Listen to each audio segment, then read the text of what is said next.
Okay. I'm trying to collect myself and give y'all the the rawness of what I've been going through. So, work started at 2:30. I'm nowhere near ready. It's early. But anyway,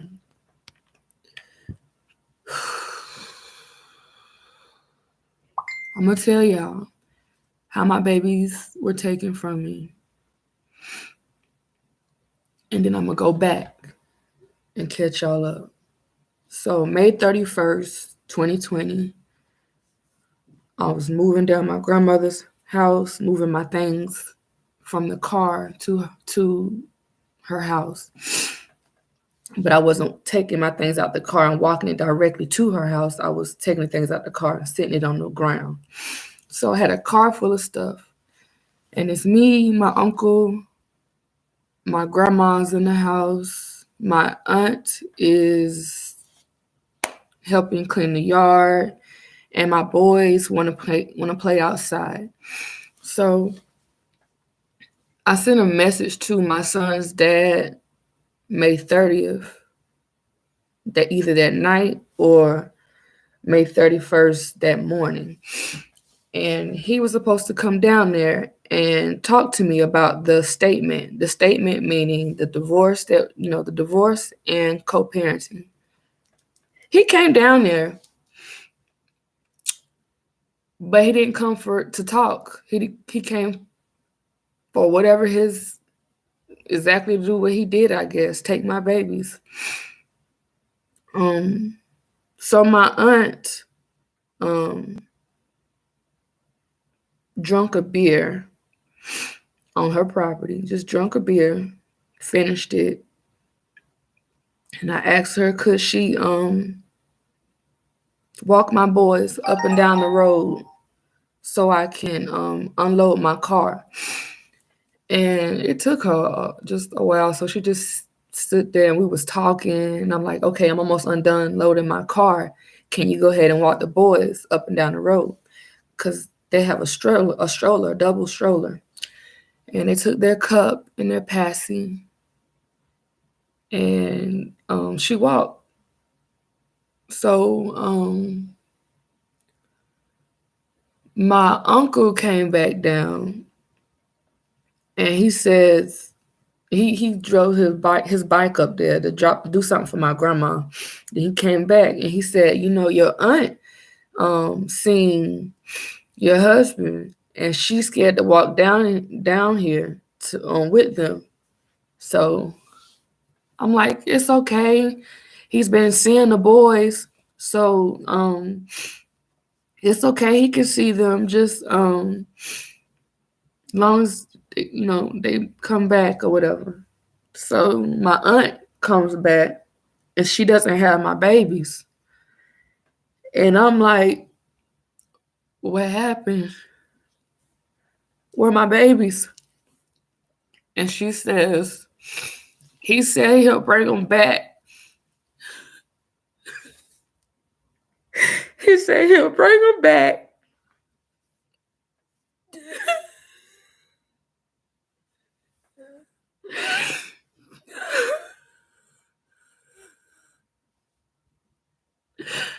Before he goes to work.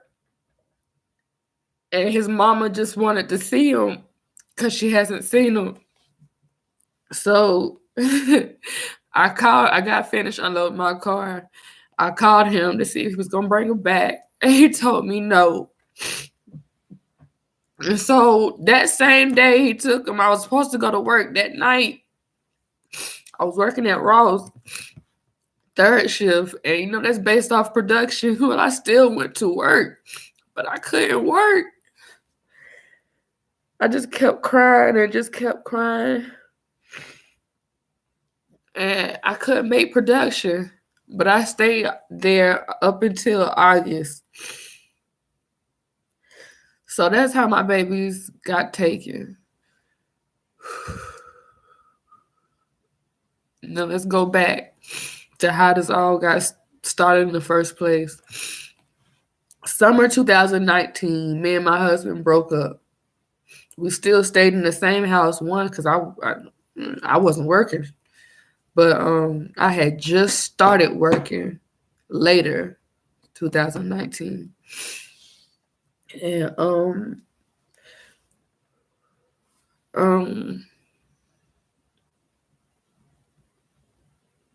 Sorry, let me get my mind right.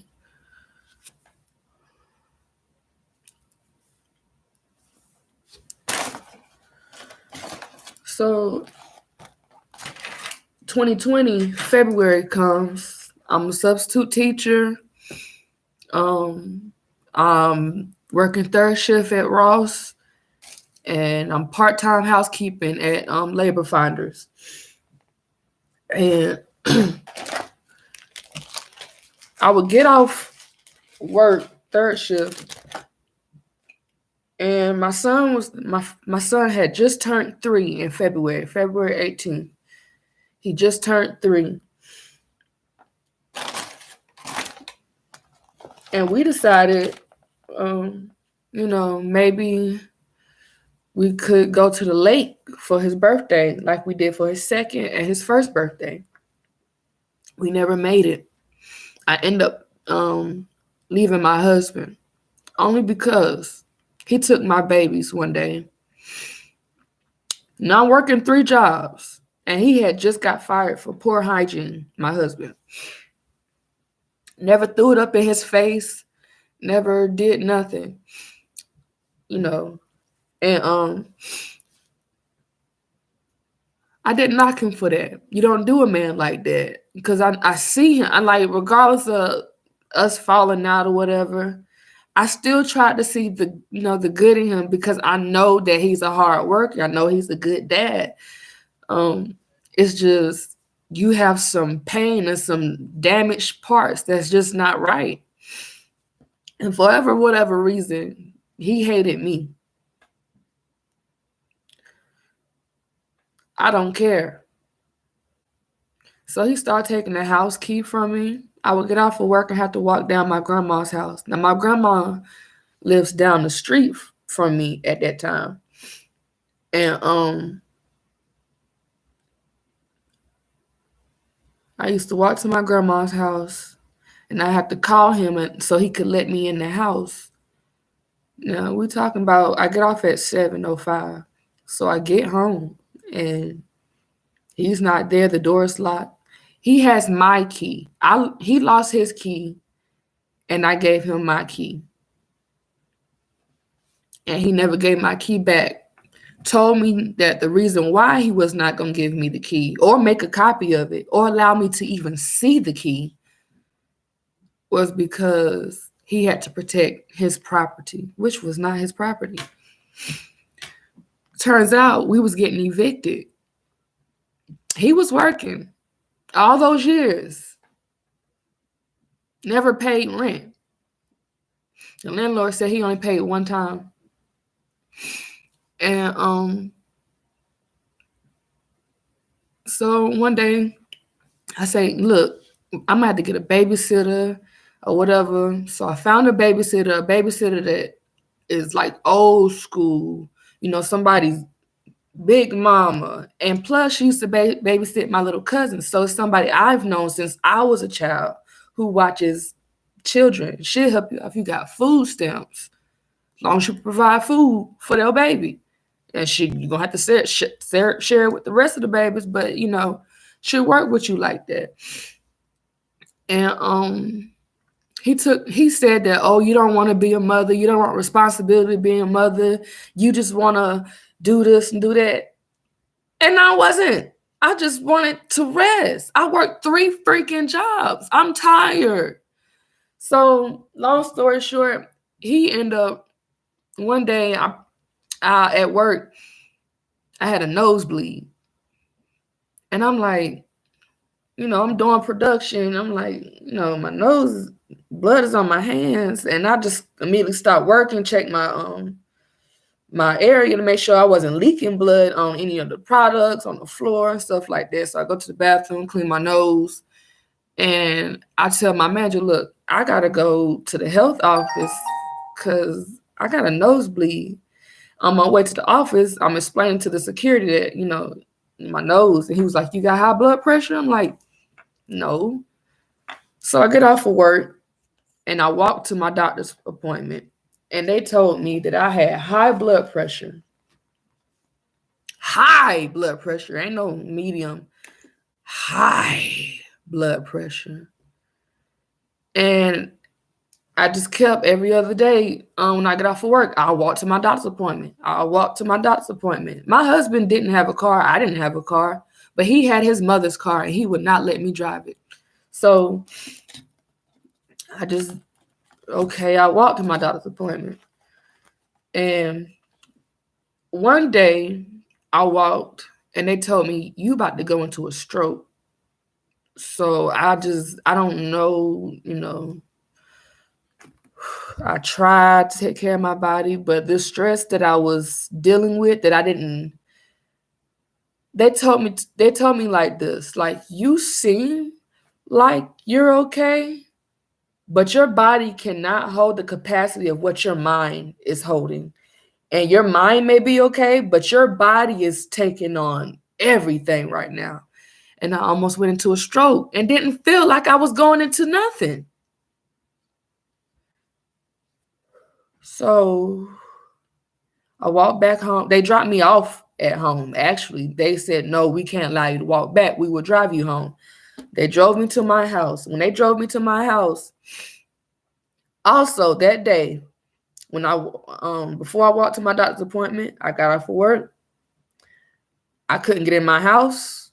I've been called the police before about my husband keeping the key from me and me not having to get access to my own house. He told me to break in my house or to, pry my way open. Break in or pry my way open.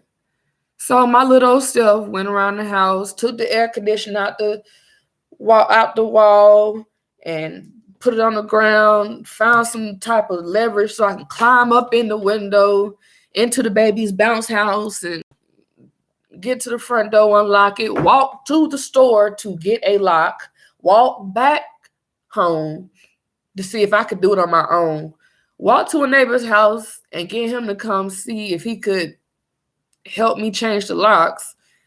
And I changed the locks, walked to my doctor's appointment, and when I got back, my husband was inside the house. And he was mad that I changed the locks. And I thought, how would you feel if you couldn't get inside your own house? So he looks at me and he was like, "Nah, see, I don't like that."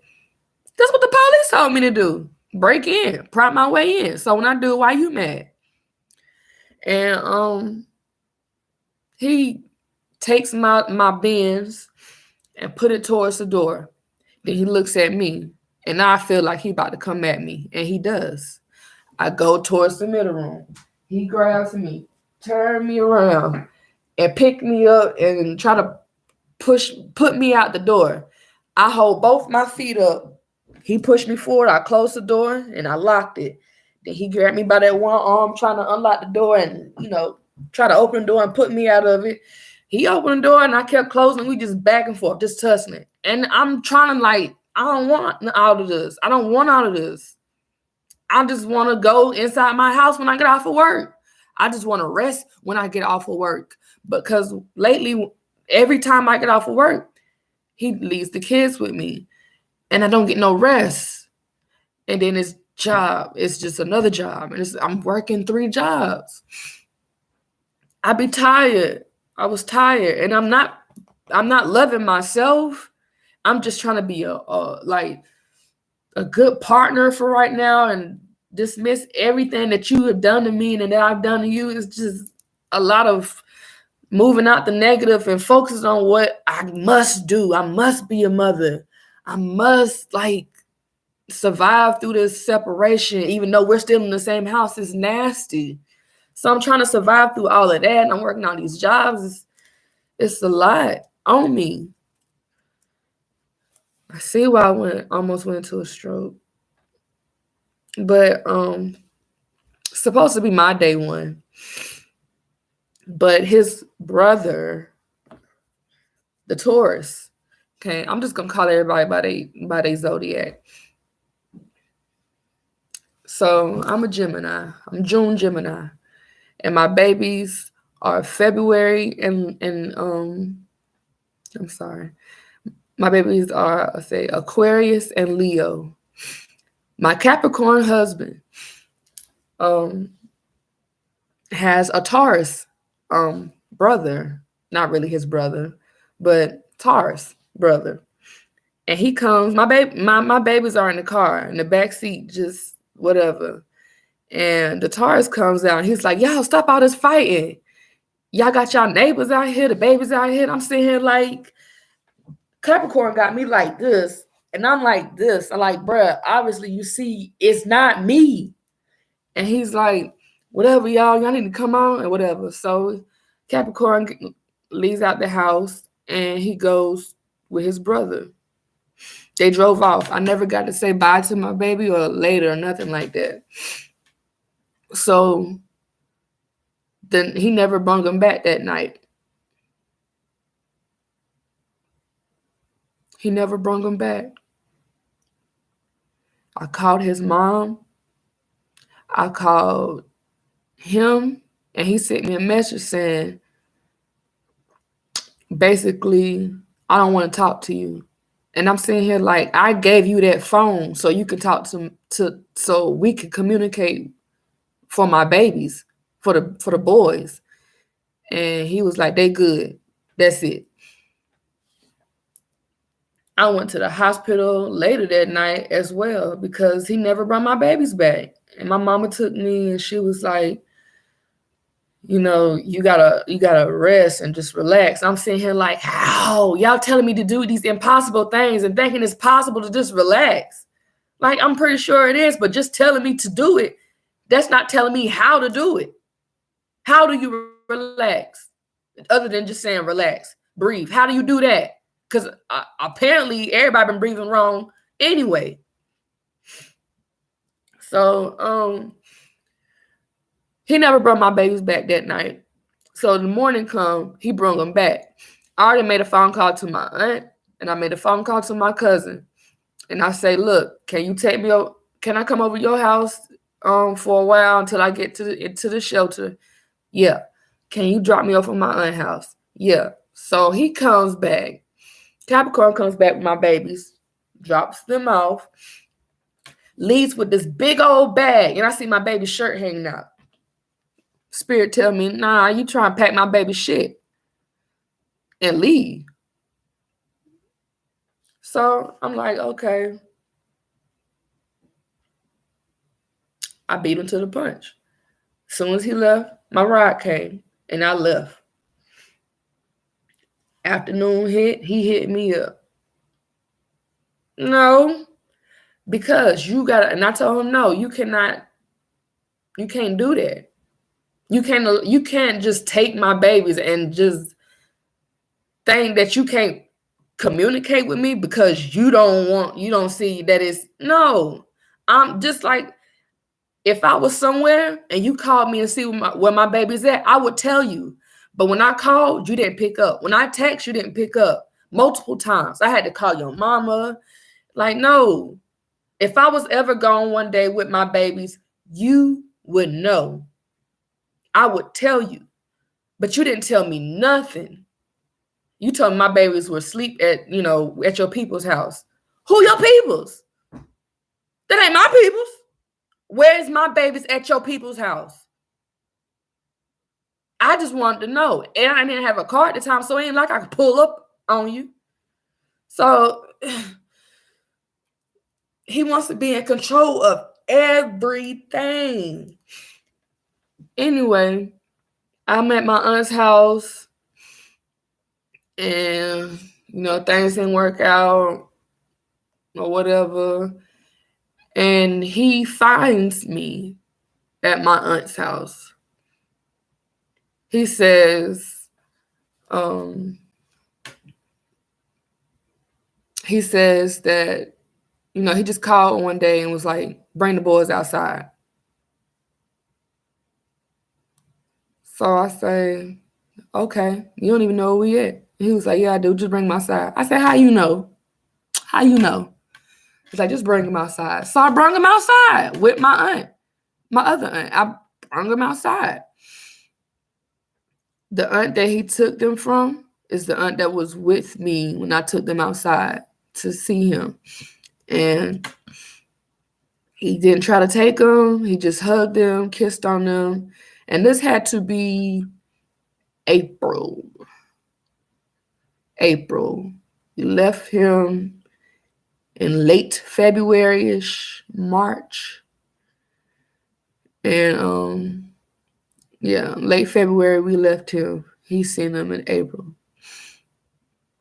And then he kept seeing them, just kept coming by. I'd call him, be like, hey, the baby's got an appointment at such and such. Because my son, my Aquarius, at the time he was 3, he has had 3 seizures.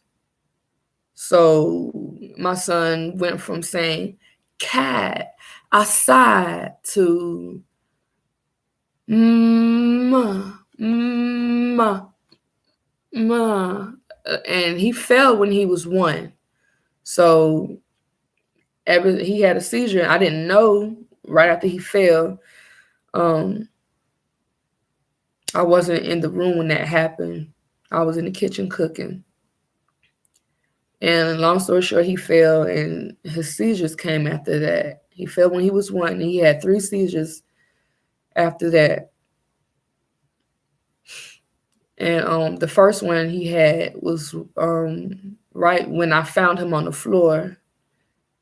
My husband was there, but he had just walked out the room and went to the bathroom when I was in the kitchen cooking. And he blames me for my son's disability. Said that I left him in the room. And I'm like, I was in the kitchen cooking. You were the last person in the room. And I had another cousin in the room with him, but he's a child. And we think that he has something to do with it. Got to, maybe, we don't know. I mean, he knows for sure. And I don't know for sure. But all I know is that my little cousin was in this room and my son was in this room. And my son was like, here's the bed. Here's my son. And facing a whole nother way. And my baby went into a seizure. And anyway, so my 3-year-old can't really speak like that. At the time, my 3-year-old. So we end up moving. He been seeing the babies. I've been keeping him up on his appointments. I've been taking my babies to speech and occupational therapy as well. When I had them, I opened up my son's bank account for his disability because we went to Piedmont Medical Center, then we went to CMC, and then we went to Children Levine's.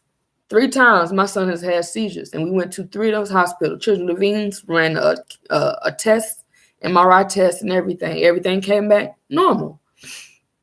So my baby just has some type of delay, and I'm grateful to hear that. But they did say there's like a hair or like a little thin hair or something. Whatever it is, my son is not. I thought my son maybe be autistic, maybe because he does this. And I really miss my babies. Okay.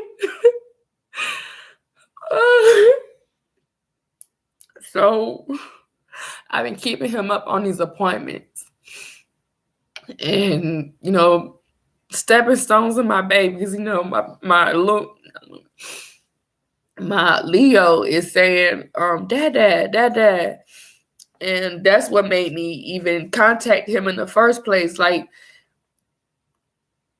my Capricorn's phone was working, but when I was sending him messages, it was he wasn't responding, and I'm like, what's going on? So I called him. The number is like off. His phone is off. So I'm thinking maybe he got a new phone. So I find him on Facebook. I find Capricorn on Facebook, and I send him a message about Leo saying dad, dad, dad, dad, dad, dad. You know, because I know that if my babies miss me, they would say mama or something. So if my babies miss their daddy, they would say dada. And I thought, oh, my babies miss their daddy. And I look for him, no phone. I mean, I call him, nothing, text him, nothing. Look for him on Facebook, and I got it. I got his new number. Now, what made you? Why you didn't send me your new number? So anyway, we got in contact, and then that's when he started talking to the boys, and that's when he started seeing the boys.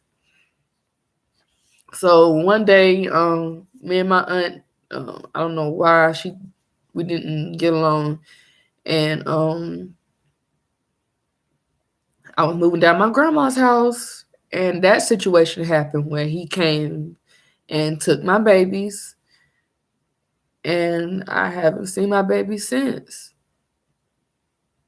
So he got in contact with the boys in April. Been seeing them April, been seeing them May, been seeing them June. I mean, not June.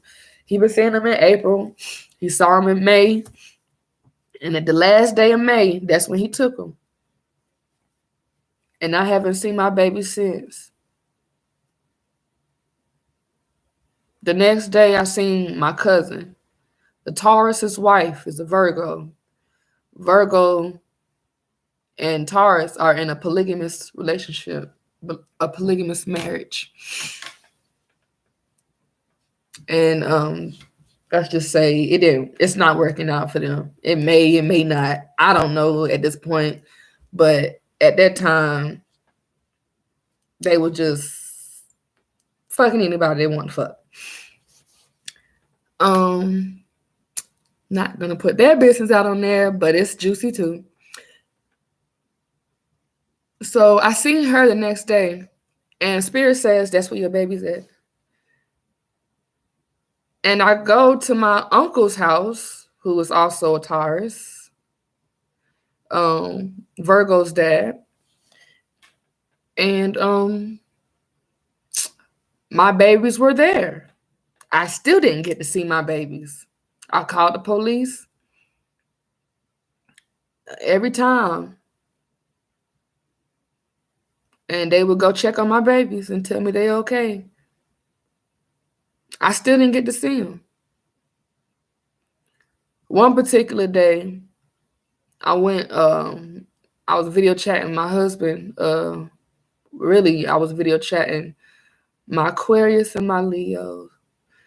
And I tell them, Mommy gonna see you soon. Mommy love you. And Capricorn says, well, we about to leave out. We at my mama's house. I'm about to leave. And I called Capricorn's sister before I even got there and told her, look, I'm trying to get my babies back. I'm trying to see my babies. And his sister was like, hold on, let me call him. And she called him, and she didn't tell me where, their mom stayed. So I'm like, is anybody like, are y'all serious? Y'all really not gonna help me get to my babies? Like, what the fuck? So it just pissed me off because I was right. My babies were there. And he drove past me, turned around, and drove back away. And right when I was about to pull off behind him, my Virgo ass cousin pulls up in her big ass ugly van and was like, what are you doing? And like, my foot is still on the brake from going forward. And she's like,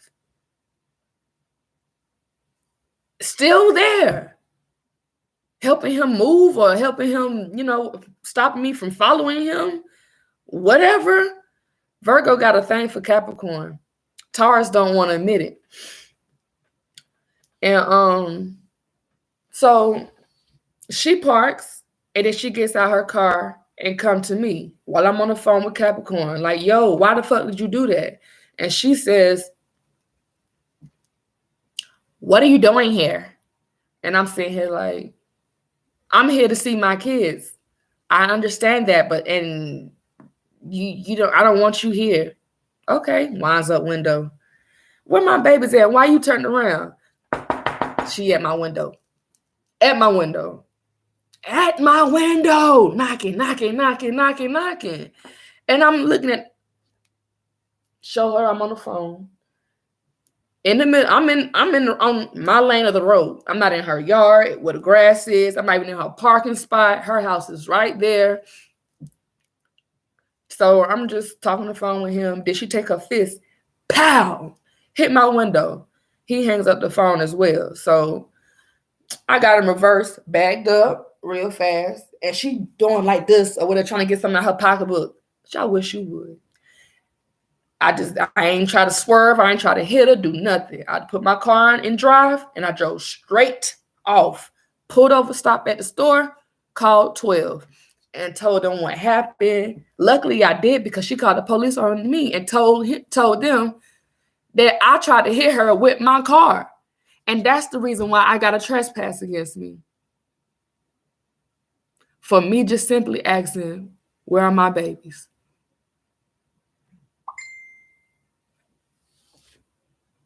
I'm not that type of person. That's why I stayed in my car. That's why I stayed in my vehicle.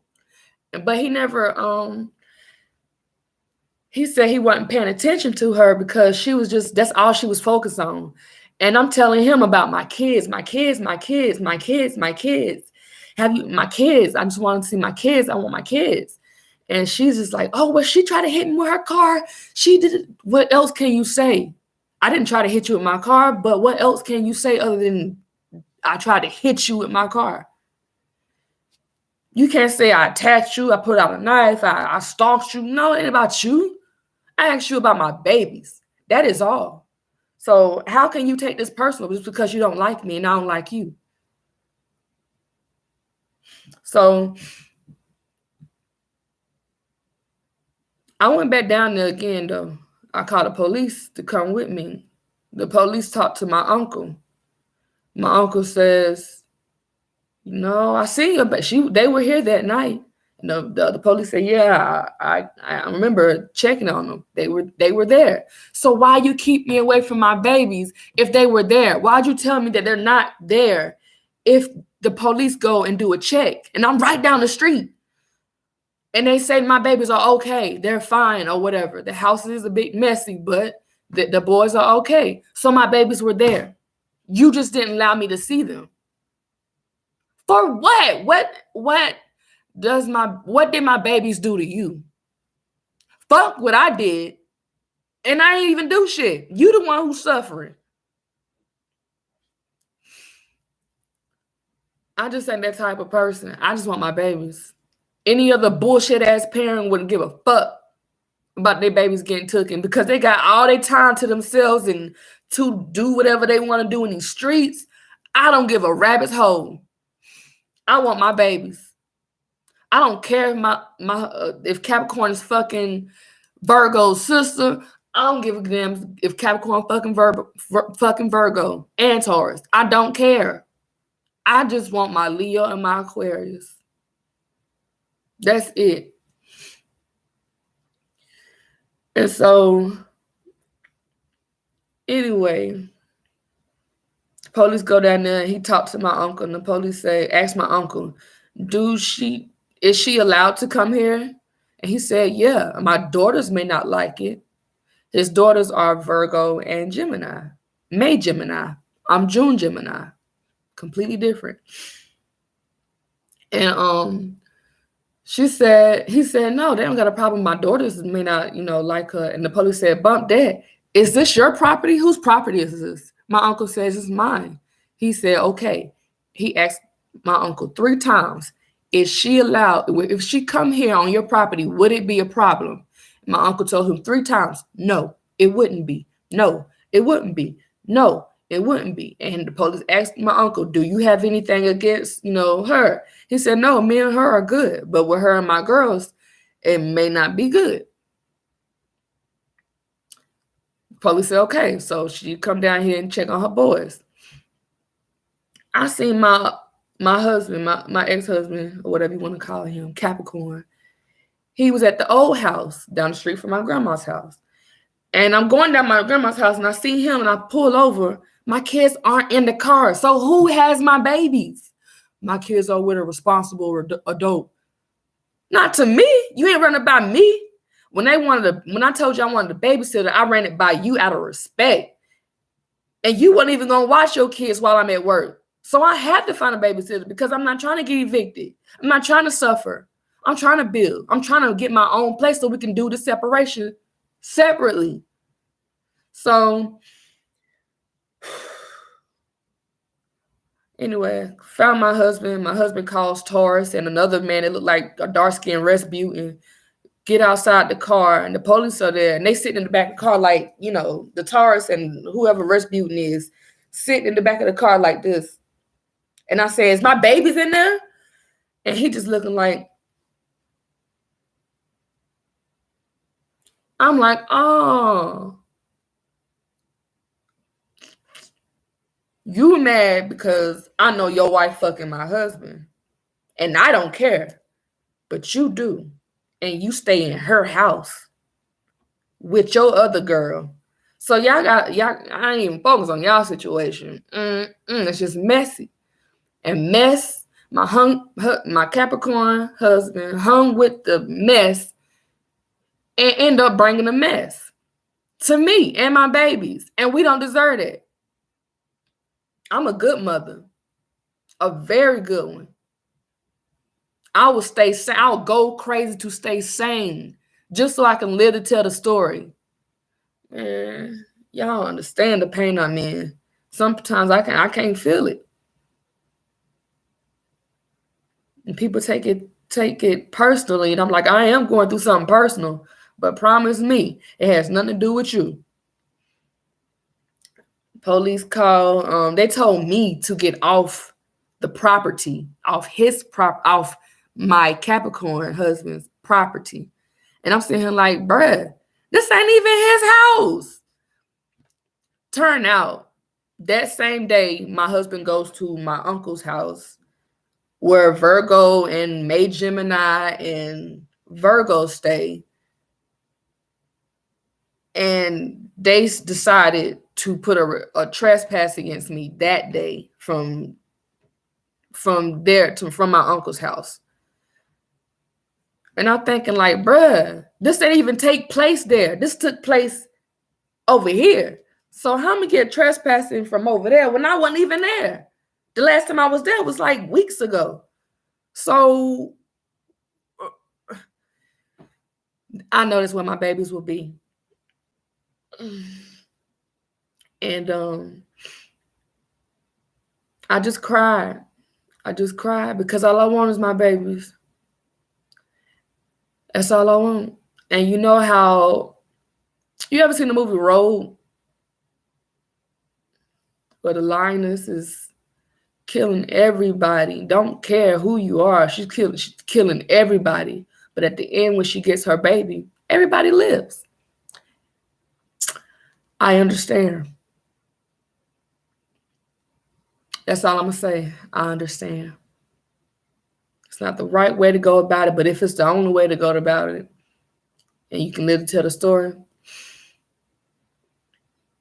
I understand. But from there, the positive things, I've been trying to stay positive. It's just, I lose my mind.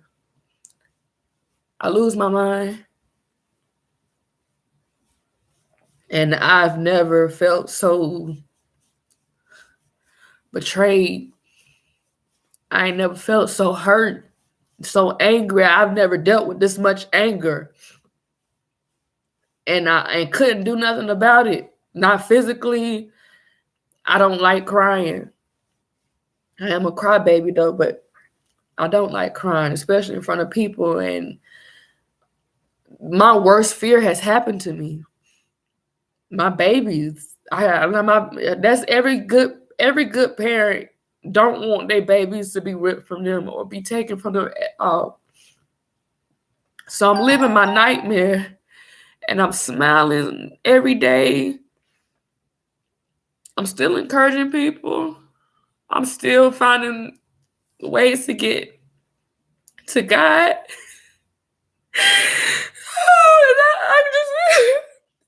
I just really try to build myself mentally, emotionally, physically, in every way I can. And I had dreams about my babies. And I had 4 dreams of my babies. 2 dreams of my husband. And I just feel so tired.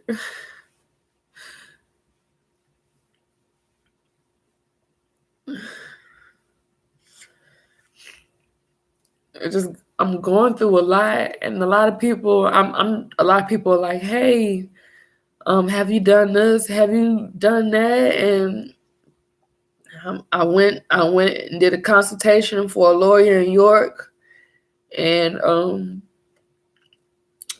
I need $2,500 and more because of the pandemic, and nobody's getting close to the judge right now at this time. Not a lot of people. And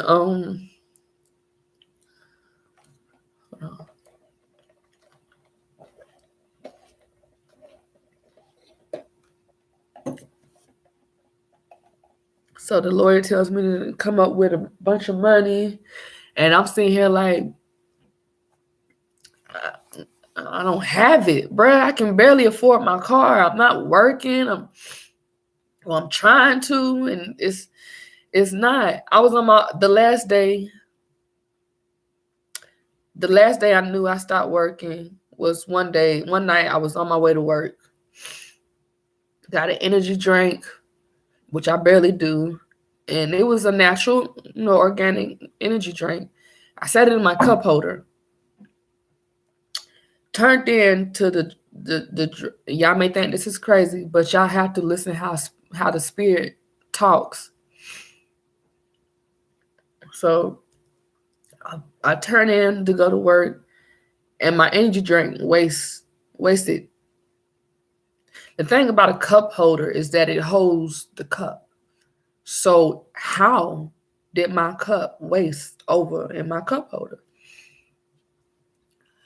I just stopped because my psyche knew that it was something. That happened for a reason. Spirit said, you are wasting your energy going to this job. I still tried to keep working, but my blood pressure wasn't getting any lower, and I wasn't making production anymore. So I eventually stopped. I ended up something, my grandma's house wasn't up to par, and it was still getting work, getting renovated. So I ended up sleeping in my storage unit, ended up sleeping in my car. Excuse me. And I really went homeless when my husband's nickname is Spider. When I go to my grandma's house, one day I was asleep on the floor, and I just happened to wake up, and there's a what do you call those spiders? Brown recluse or whatever, crawling up my pillow. It took 2 steps on my pillow when I opened my eyes. I leaned back, and it stepped back, and it started walking away. Sorry, y'all, but yeah, it had to go.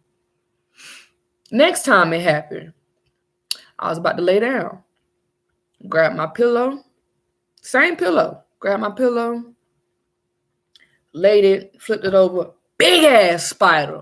Boy, I'm talking about thick, black, and it just sat there on my pillow, just sat there.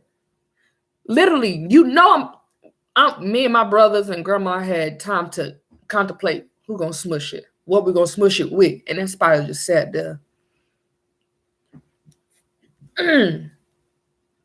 Gone. Thing with me, you don't get no 3 times. You only get 2. Ain't gonna be no third. Gone. So I slept in my car. Slept in my car. Thing is, I didn't see it. I didn't see any spiders. Any spiders when I had my babies. So I made that decision. Not my spirit didn't say this. My spirit just thought it was weird that that happened. I felt like Capricorn's nickname is Spider. 2 spiders just tried to attack me while I was about to go to sleep. I'm very cautious now. I sleep very lightly. You can try to wake me up. Nah. But if you try to sneak, I wake up real quickly. Like, man, are we trying to skim me? Try to Fred Jones me? And so I just felt like self-sacrifice was needed to be made. And I did, because God needed to talk to me.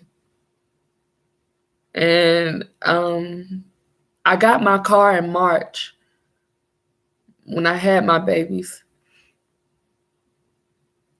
I had my car in March. And there was a lady in the grocery store, white lady. I call her my Mrs. Tooley. She called me her ladybug. And we're in the grocery store and we're shopping, and she sees my son, Aquarius, and she's like, "Oh, he is so cute." And I'm like, "Yeah, he's been going through a lot." And she starts talking to him. And I was telling her that he couldn't speak at this moment, and his seizures and stuff, and she could relate from her son.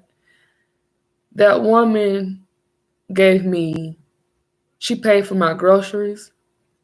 She gave me gas money for the car that we were riding in. And since that day, I kept in contact with her, and she helped me pay the light bill for the house that we were staying in. And me and Capricorn and Leo and Aquarius, she gave us light bill money for that. She even went up to took me to the light bill place to pay it, and talked to the ladies over the counter for me and things, so they wouldn't cut our lights off. And one day after I left my husband, she told me she had a dream that she gave me all these listings of shelters to go to for me and my babies. And every shelter in Rock Hill, South Carolina turned us down. So that's when I moved from my aunt. But she had a dream that me and my babies were in we were in a room. She said it was a dark room, and it had a window with a moon, I guess the moonlight shining or whatever. But there was a man in a chair who was sitting, and she couldn't make out who he was or nothing like that. But he was, she couldn't see his face expression, but the feeling that she got was that we were waiting for her. She said me and my babies were on the floor in the dark. And she said, I felt like y'all were waiting on me. Y'all were waiting on me. And she said, I didn't know what else to do. So she went and got $2,000 and put it in my hand. She said, I trust you to do the right thing with this. And I went and got me a car. I figured that if I got me a car, at least I can make it to work. If I buy a house, I'm not going to be making it to work. And the way this pandemic is starting up, Ain't nobody finna lend out no rides. Ain't nobody. I don't even think we had did we have my ride at that time? But we didn't have no bus stops where we was, and I wasn't gonna walk with my babies. So it was just, I just bought me a car, and I figured it'll help me get back and forth to work, so I can save up for a house, and plus $2,000, and I wasn't working was it's gonna be pointless.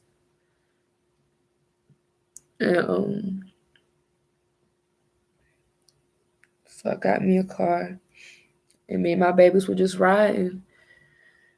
I still have that same car. I slept in that car. That car has been my home since I lost my babies, since I stopped working, as well.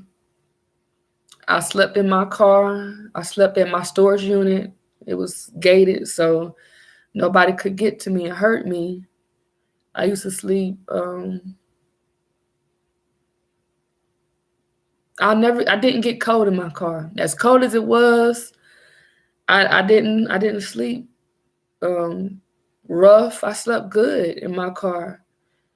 It was just the right size for me in my back seat. And I remember waking up and I could hear babies. My son, remember I told you he always hollers and does his hands like that. So I would hear kids, and my storage unit is right by the park.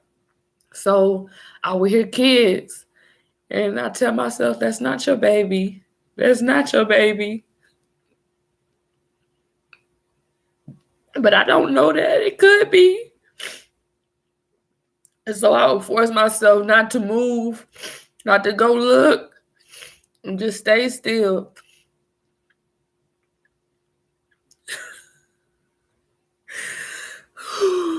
I don't know how long I can just keep going through this. I hate it. I hate it so much.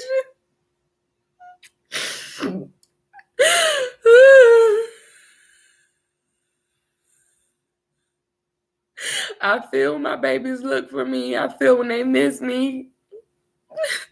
And it hurt because I see it in my mind. We are very, very bonded. And ain't nothing gonna break that.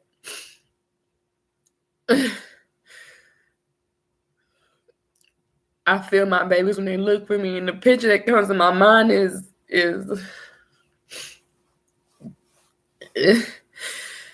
my son, Yael. I'm sorry I said his name, but my Aquarius. He he I can't remember what I was about to say. But I can just picture him looking for me. And you know how every parent probably has done this, what they would just, you and your kids are in the house and you go behind a wall or something just to see what your babies will do if they couldn't see you. And you'll pop out, just let them know, hey, whatever. My baby looking for me to do that, and I'm not. And I see the disappointment on his face.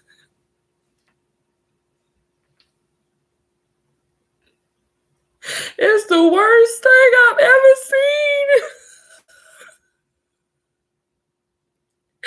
seen. No parent would ever like the disappointment on their child's face. As a innocent, as a baby,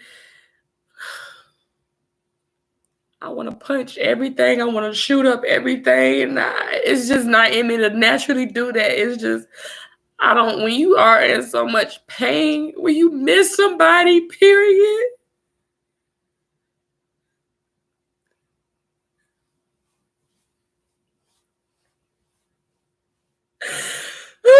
Nobody knows. Nobody know the pain.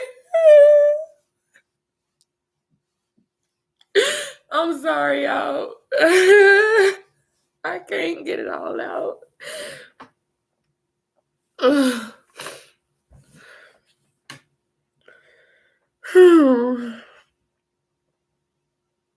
But I've been trying. I've been crying. And so God told me little things that helped me survive this nightmare and to hold on. This is how God, I want to tell y'all how God speak to me. I know all this is bad, but it is some type of light in the situation. And I had to force myself not to get too comfortable in my pain. I know pain is the thing that everybody want to run away from, but sometimes we soak because we hurt, and sometimes just letting it out, it do feel good. But when the problem is still at hand, it just takes a lot. It takes a lot of energy, and I'm learning how to.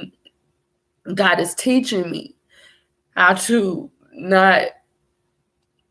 I don't know what step it took. I think one day I was in my car and I bust down crying. I said, God, you gotta tell me something because I ain't got nothing to lose.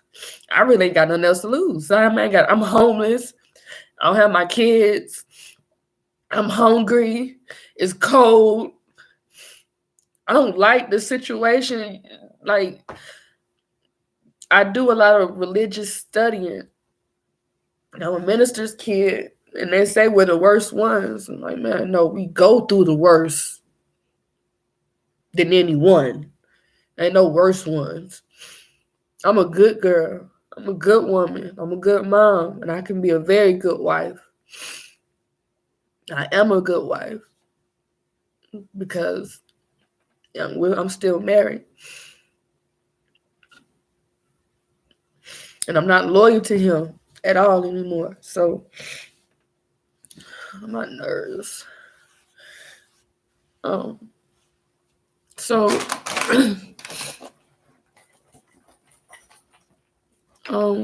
God told me to not let that make me unkind. Don't let any of, and that's why I got mad, because I just told God, look, you just, and that's one thing I have to keep doing is just keep giving it to God. Because I can't dwell on so much negativity. It will literally kill me. That's how stress kills, by not giving your stress to God, or just let go of your situation. It's hard. I have a Palo Santo stick.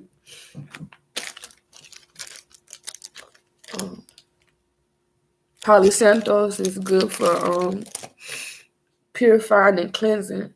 So whenever I feel extra anxiety, or like right now, my anxiety is kicked up, and my depression is it's not whatever. So I have a smoking sensation. Sometimes I have regular herbs like mugwort, or even lavender. I blend it together and make a blunt out of it, but just using those herbs and smoke it, because it also brings it helps with your respiratory system.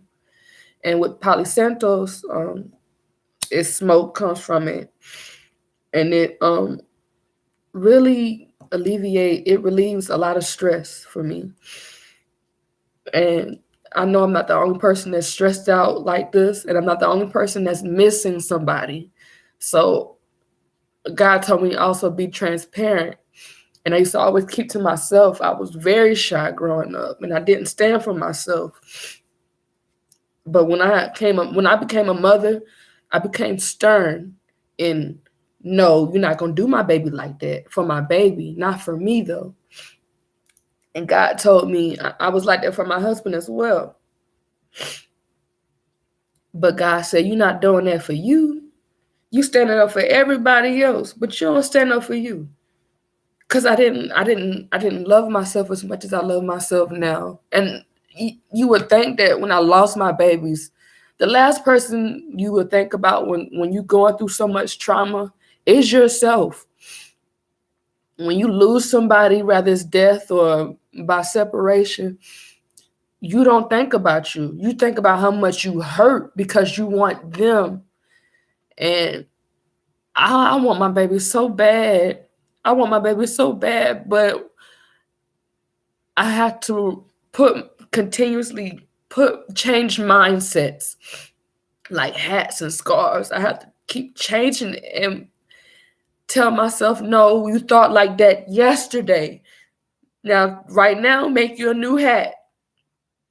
And I hold my hands, I make me a new hat just with my energy, and I crown myself, fix my crown.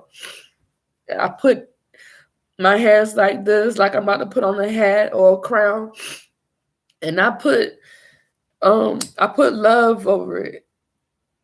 I put love in it. I put emotional stability in it, and I do a lot of I put a lot of good energy inside this crown. I put my head right in here.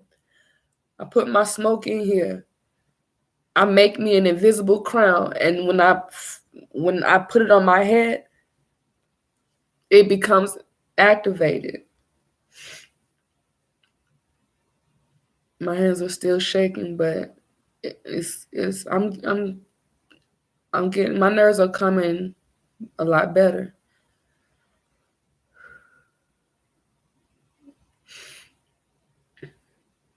Yeah, I feel a lot better. But God also told me, He gave me four words. God say, cause, effect, problem, solution. Because things happen, it could cause a major effect, and an effect may cause a problem, but we don't stop at the problem. We start at the solution. The more we focus on the solution, the more the problem fades. I'm not saying it disappears, but you can only focus on one thing at a time. That's why they call it multitasking. You're doing multiple things, and it seems like it's at one time, but you really can only focus on one thing at a time, literally. And God said, don't let that make you unkind. Focus on the solution. And God told me one more thing, two more things. One thing was, when it comes to my depression, God said, or Spirit says, there's only two things you need to get up when you have fallen, and your body isn't one of them. It's the mind and the ground. And I sat back in my car. Now, all this is coming to me when I'm in my car. Different days of the month or whatever, I'm in the driver's seat of my car, just sitting there. And Spirit will come like that. And Spirit says, there's only two things you need to get up when you're down, and your body isn't one of them.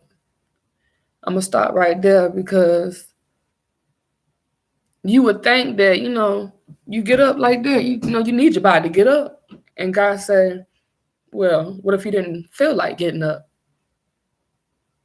How you going to get up then? What if you didn't want to get up?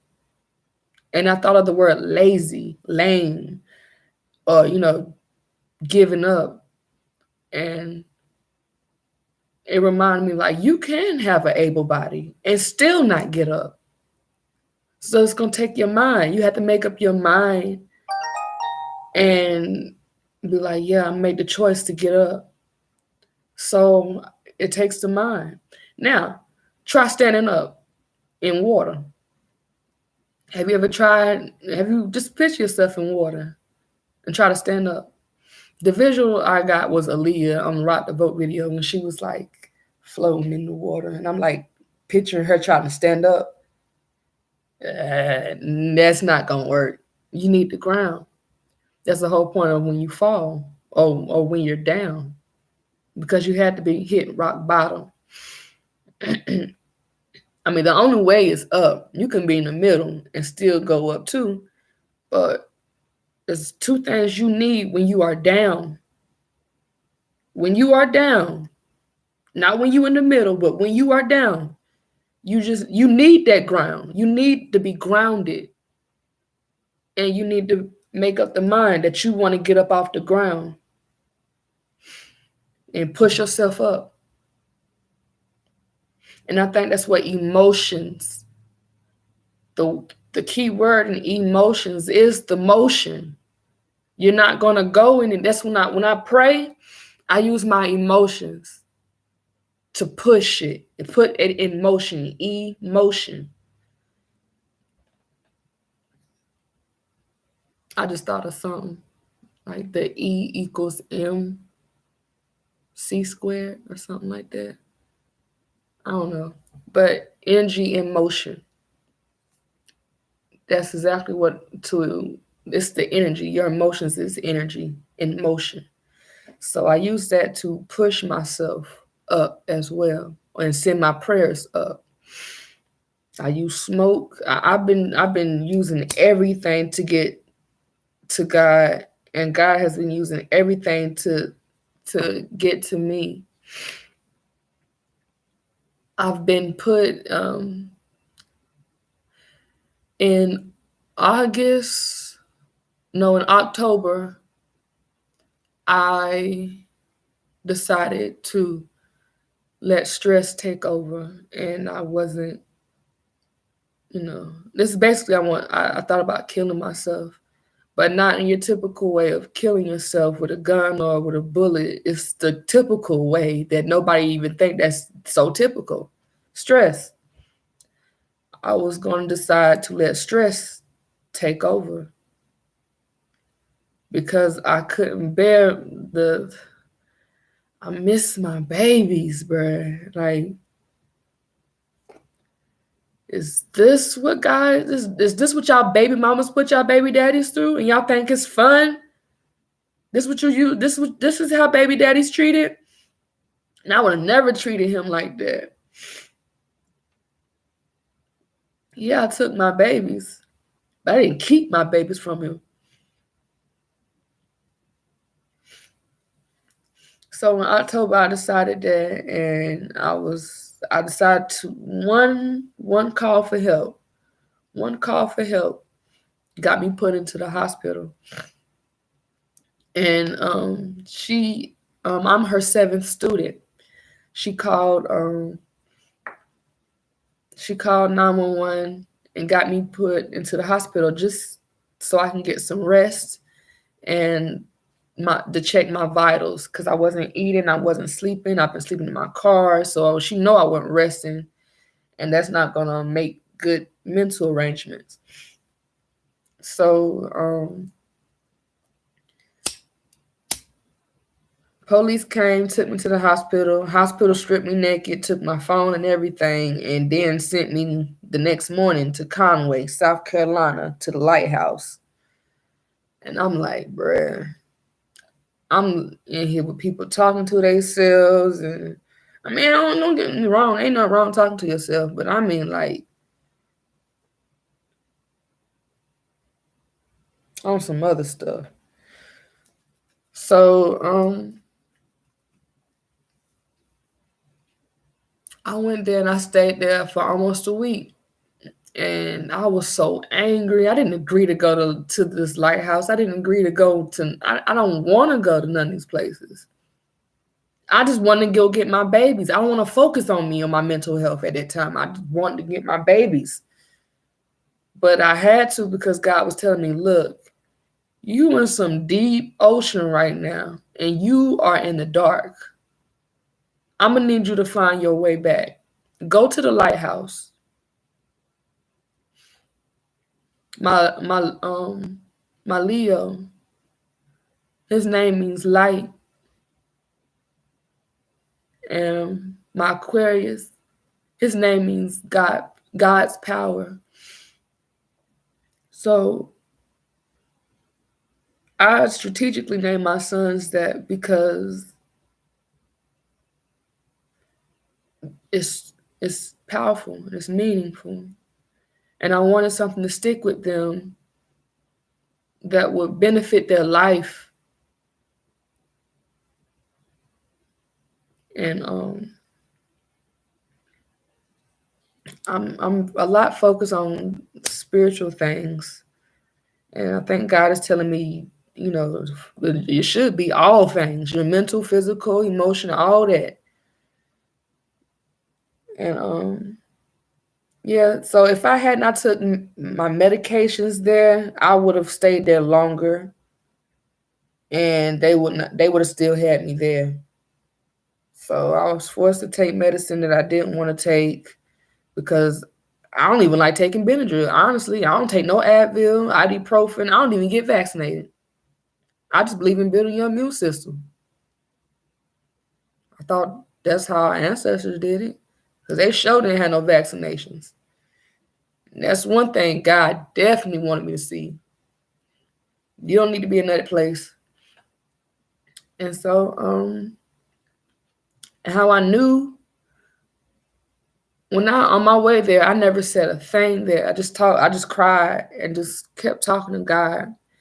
And when I got there, before I got there, I just talked to God, and God gave me a memory that I forgot that I had a dream about. I had a dream last year. No, it had to be 2020 or 2019, where I was put into a sane asylum. And this is a dream now. And I was put into a sane asylum. And they had me on a stretcher, this metal stretcher. And I'm like, I'm not crazy. I'm not crazy. And they're like trying to put me with all these shots and all these medicines. And then I was like, okay, you want me to be crazy? So I just start acting crazy. And then they was like, okay, she is definitely not crazy. Real life history now, when I go to this hospital, this behavior hospital, where people talking to themselves and have to get shots to be sedated and stuff like that, I just didn't fit in. And then when I told myself that, look, I consider myself crazy because I'm in a crazy situation. I'm trying to be sane. I'm trying to be sane in a crazy situation. It's making me go crazy. And I feel like sometimes you have to go crazy just to be sane. And I decided to be myself. When I was myself, the people who were in there with me was like, yeah, you don't belong here.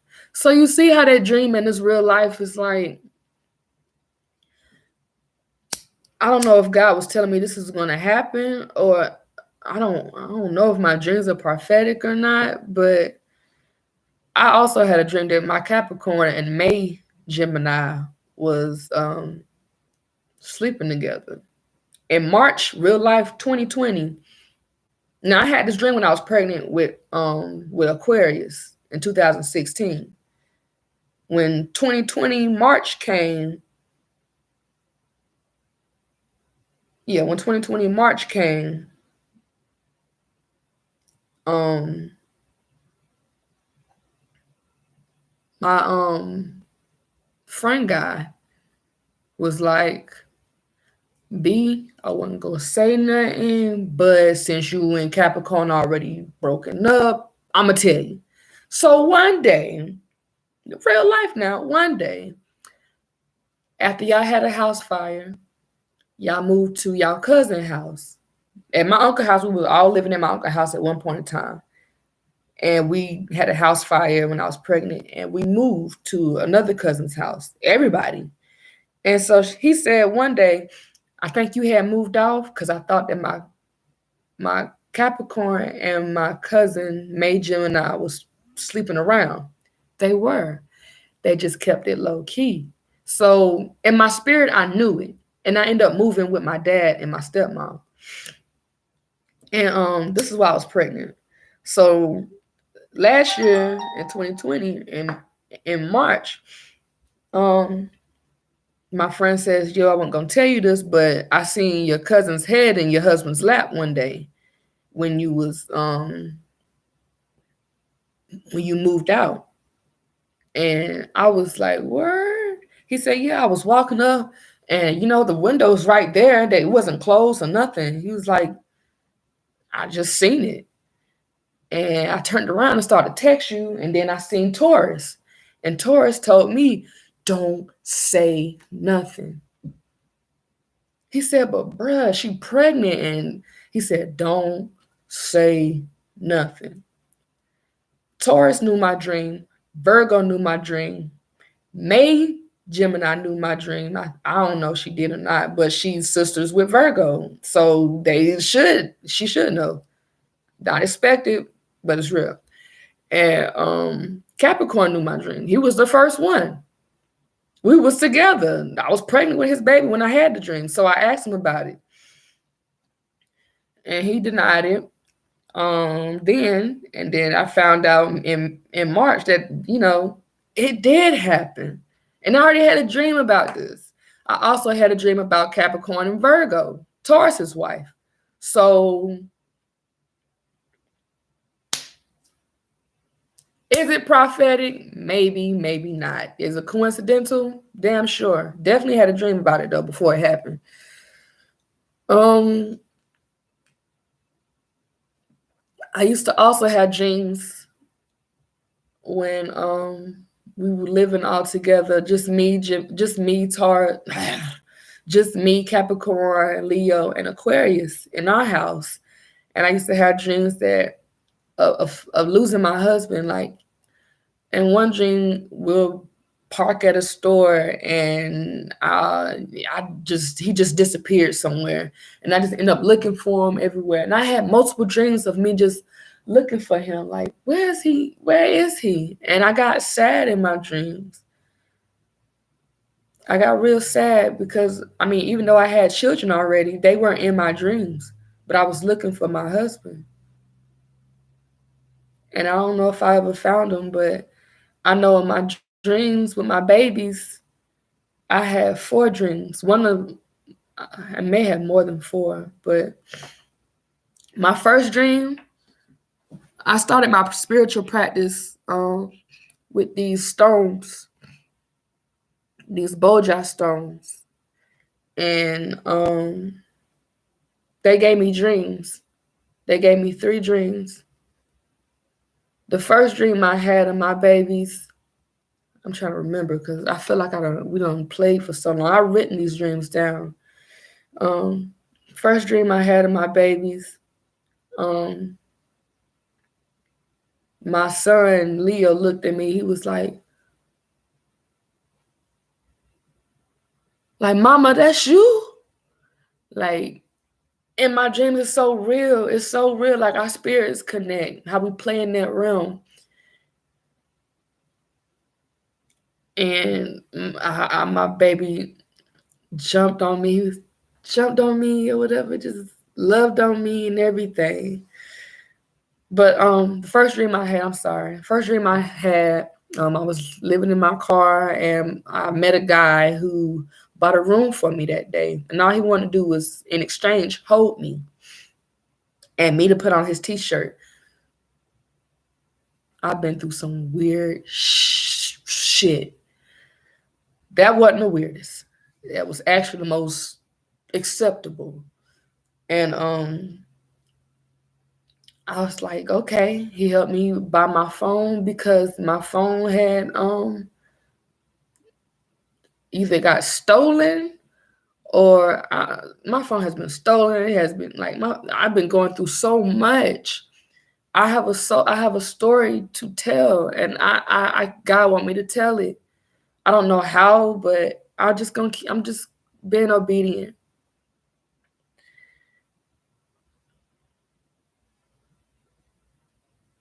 First dream I had from these stones, I was in the hotel. I don't quite remember. I think I was at the hotel, but I'm not sure. But I had my stones. I was meditating on one at the head and one at the feet. And there's a car. I know my in my dreams I'm looking for my babies. So I find my spirit me finds my babies at this apartment type place, and everybody the lady Taurus is there, Virgo is there, and Capricorn is there, but they're inside this room sealed off by the door. My babies are outside though, and it's a neighbor outside, and I'm getting my baby. She was like, "Them your kids?" Shoot. So I'm like, "Thank you." So I went and got my babies, put in the backseat of my car, and I drove somewhere because I felt that they were going to come out that room, and if they saw me, they'll follow me. So I parked my car somewhere in the same neighborhood, but in different area of it, and I see them driving off. I was right. And I crunk up my car again, it wouldn't crank. Crunk it up again, it wouldn't crank. So a neighbor who no longer lives in the neighborhood in my dreams, um, he's in my the neighbor who no longer live in that same neighborhood in real life was in my dreams, and he gives me a jump.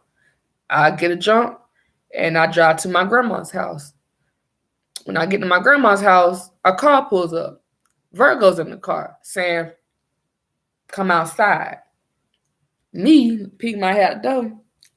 No, no, not today. Close the door. And Virgo gets out the car, stick her nasty, gremlin hands inside the door.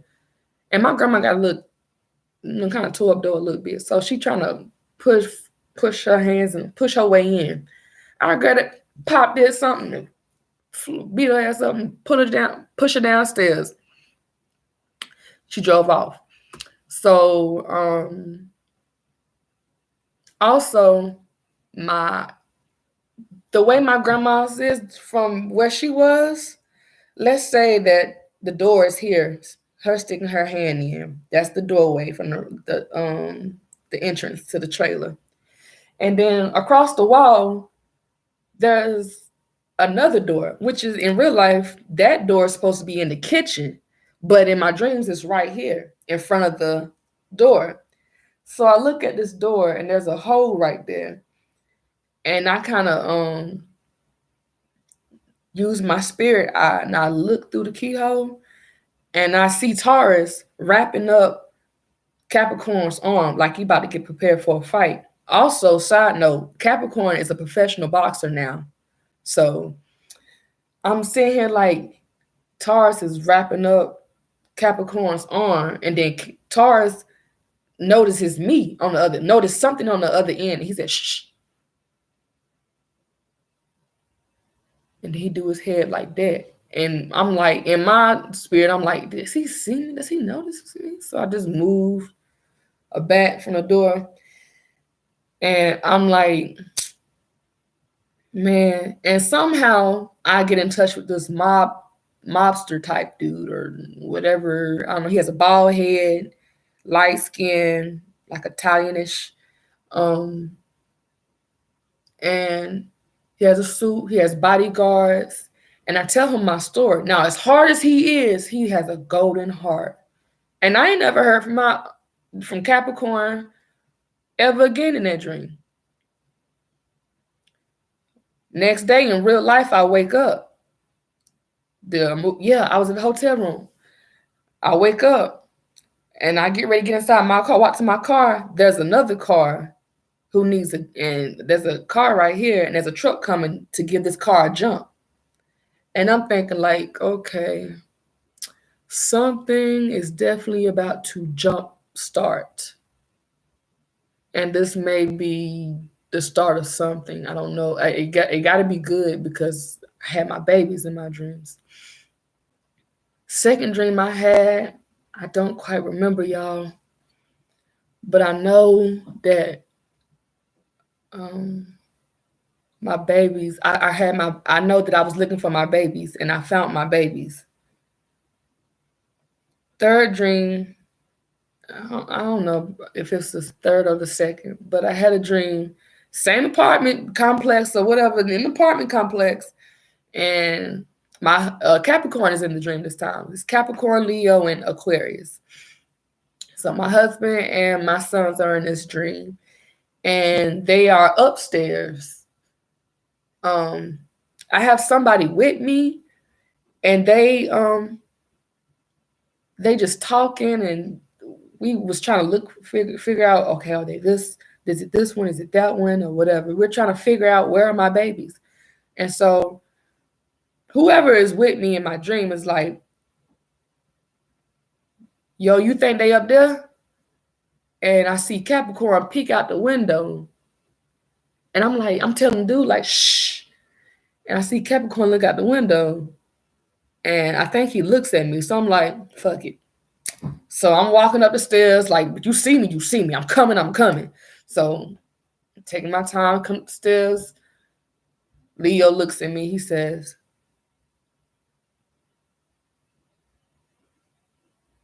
and I say, baby.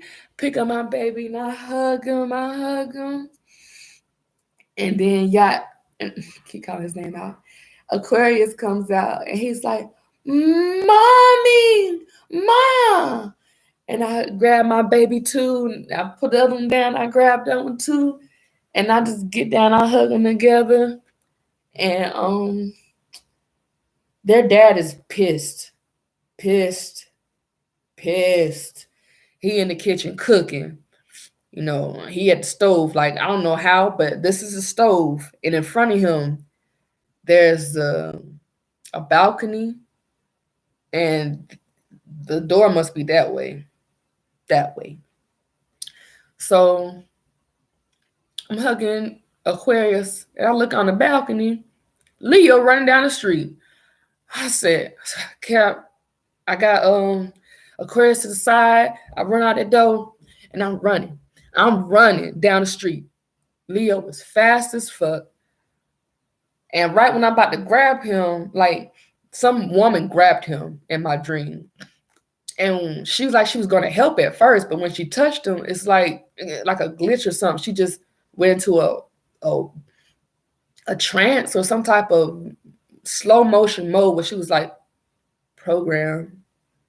And she just looked at me and she was giving him to another person. In my dream, you know how you run, in your dream, you're trying to run fast and you can't. In my dream, I'm reaching for my son. I'm trying to reach for Leo. And I snatch and I grab him like that. And I'm sitting here like, I've never done that in my dream. I ain't never been like, snatch, and then got him. I cussed that woman out, took my babies. I don't think we went back upstairs. We was gone.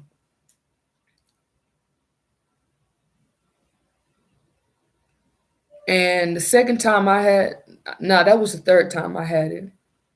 But the second, no, that is the second time I had my babies.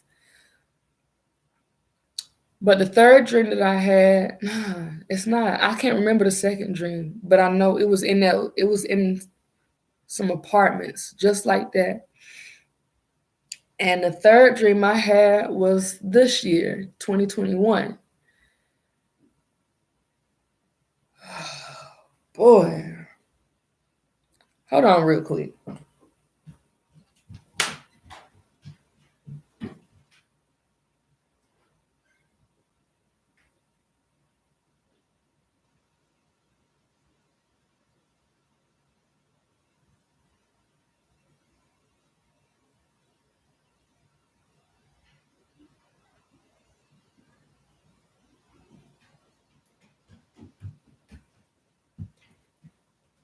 Okay, so 2021, February, I had a dream that I don't know. Y'all gotta help me with this one because I still haven't. Let me like this. This was the weirdest dream I've had this year. So, dream number 1 this year, last month in February. Have y'all ever had a celebrity in your dream? I have. So I'm just gonna y'all can laugh at this if y'all want to. It's not gonna hurt my feelings, but so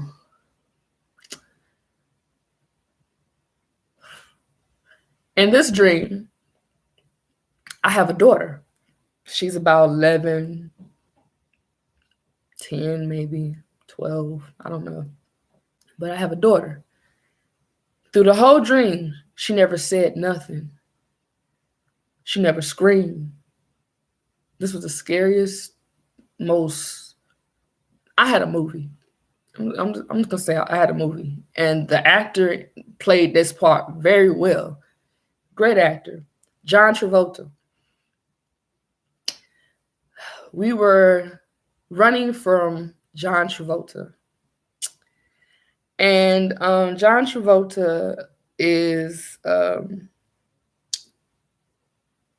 has a big house. There's a big house, and his backyard is like a junkyard. There's trash, and it's just stuff and piles of junk and tools, and like a person who hogs too much stuff. And the only way you can get to his backyard is to go through his house. You can't go to his backyard by walking around it, or there's no other way but to get inside his house. You get to the backyard. And so we're running to the backyard. I pick up from there. We're running from to the backyard, and there's this bush, and there's a table behind the bush, like a metal kitchen table, one of those prep tables, and half of it, most of it is behind the bush, and a little piece of it is sticking out. We hide there. We hide behind the bush, underneath the table. And we see him run and walk by, whatever. And so we get up, I grab her hand, and we go into the kitchen, I guess. But the kitchen has junk in it too. And there's just like car parts. There's a big old blue tarp on the floor. And there's tools and gadgets and stuff all on that tarp. We get up underneath the tarp, and there's like, it's still trash underneath the tarp and stuff. We slide up underneath the tarp, and we just sit there. And tell me why John Travolta came and he has his pistol. He's leaning on the tarp like, I know you up underneath there. And he started laughing and stuff like that. So he takes the gun, and I see it go towards my daughter's temple from the tarp. And I'm like, she looking at me like, and I'm like, I didn't say nothing. So he moves his hand down to my fingers, and I move it. I don't know what I did. I moved it like that so the he would feel the gun move. Like it was just some junk, like some junk falling, like he was moving junk out the way. And when he did that, some cans started falling and stuff like that. And then he had a knock at the door. Apparently he has a meeting. His meeting took place right in front of his house.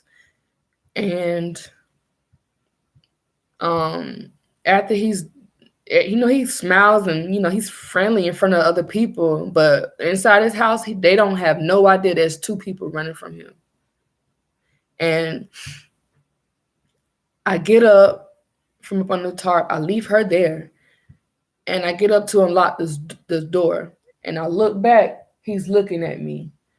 And I look at the door again, there's 3 more bolt locks, and I'm like, bruh. So I just stop right there, and I run. He grabs the pistol off the counter, shoots, I dodge the bullet, and I get cornered up in the kitchen. And he's like, well, you ain't got no place to run now. Me? You gonna have to earn this ass whooping, dream or not. Nightmare or dream, it don't matter. So I did some rush hour shit, like flip that gun backward or something, and I shot him. Think about that dream. It was crazy. It's crazy. It's crazy. But some facts about that dream. My Capricorn has a daughter who is also a Capricorn. Call her Cap Jr. She's deaf. In my dream, that girl didn't say nothing the whole time, nor scream. Did everything I needed her to do in order for us to survive. In real life, my stepdaughter is deaf and she is 11. I look up, some things about John Travolta, to see if, has anybody else had a dream about John Travolta or something? And no. But they did tell me to look up information about the celebrity just to see if whatever. Right off gate, John Travolta is representing my husband. Hey, nice to meet you, whatever. But in the background, only inside of him, it's a whole different ball game. I look up John Travolta's birthday. Same day as Aquarius's. How does February 18th? John Travolta has the same birthday as one of my sons. But he acts like my husband. And my stepdaughter is here. So it's a lot of questions that I don't know. So this week in March, this week in March, had 2 more dreams. Let's say day 1 of this dream, I had it was a short dream. We're me and Capricorn and some other people who I don't know. We're at my old house. I don't have the kids or nothing like that. The kids are not there. So we're at the old house and Capricorn is getting a new car.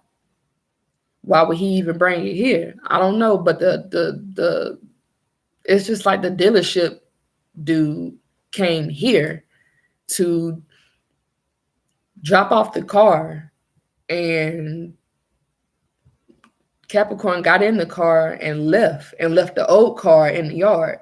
So in my dream, I got out the house and I looked inside the car and I see 2 booster seats and cobwebs, and the car is just icky, like not taken care of. And that's it. So the next morning, I have a dream of my husband in his new car.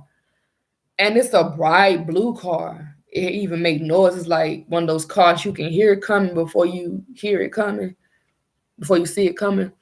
And it's bright blue, and I even seen the license plate. Now I'm upstairs, wherever doing what I'm supposed to be doing, working. Because there's like a big old ruler in front of me. There's paper. There's a table. There's another table with some plies on it. There's a window I can see from. And there's a lot of construction going on the road that I'm currently at now. The place I'm currently at now, it was just, I was across the street from it. But there's nothing but plain field across that street right now. But in my dreams, there's a tall building, and I was looking out the road, looking out the building, looking at the road for the entrance to come into my community. And there's a whole bunch of trucks and construction trucks and cars parked on the side, on each side of the road, so cars can come through. And I'm looking out my window and I see my husband in this bright blue shiny car. And the license plates on the back was 88891 or 88861. One of them, I know I've never seen a license plate number like that I've never remembered seeing numbers like that on a license plate. And it was so big and bold, like that 888 was thick black numbers. And it was kind of like Italianized, like it was to the side, kind of slanted, like A.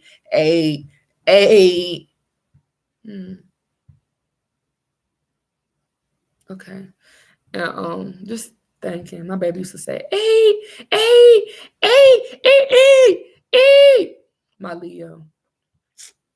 I'm gonna post some videos of my babies. I had to. y'all see how we get along. Just you'll see the type of mother I am from y'all perspective. And he my cousin stopped me. And it's funny because her kids are now outside. They just walked up, they're playing. But my cousin stopped me. She was like, I just seen Capricorn. And I was like, which way he went? She was like, girl, I don't even remember. I was like, so what? Girl. So I go and his car is so loud, I can hear which direction he's going.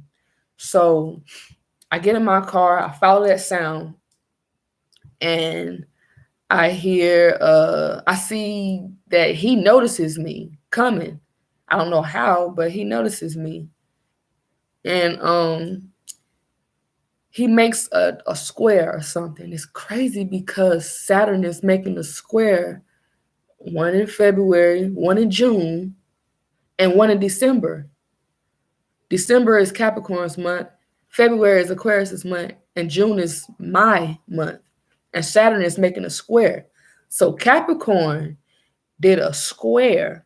I'm just not thinking about this as I'm telling you. And because as above, so below. And Capricorn busts out this way.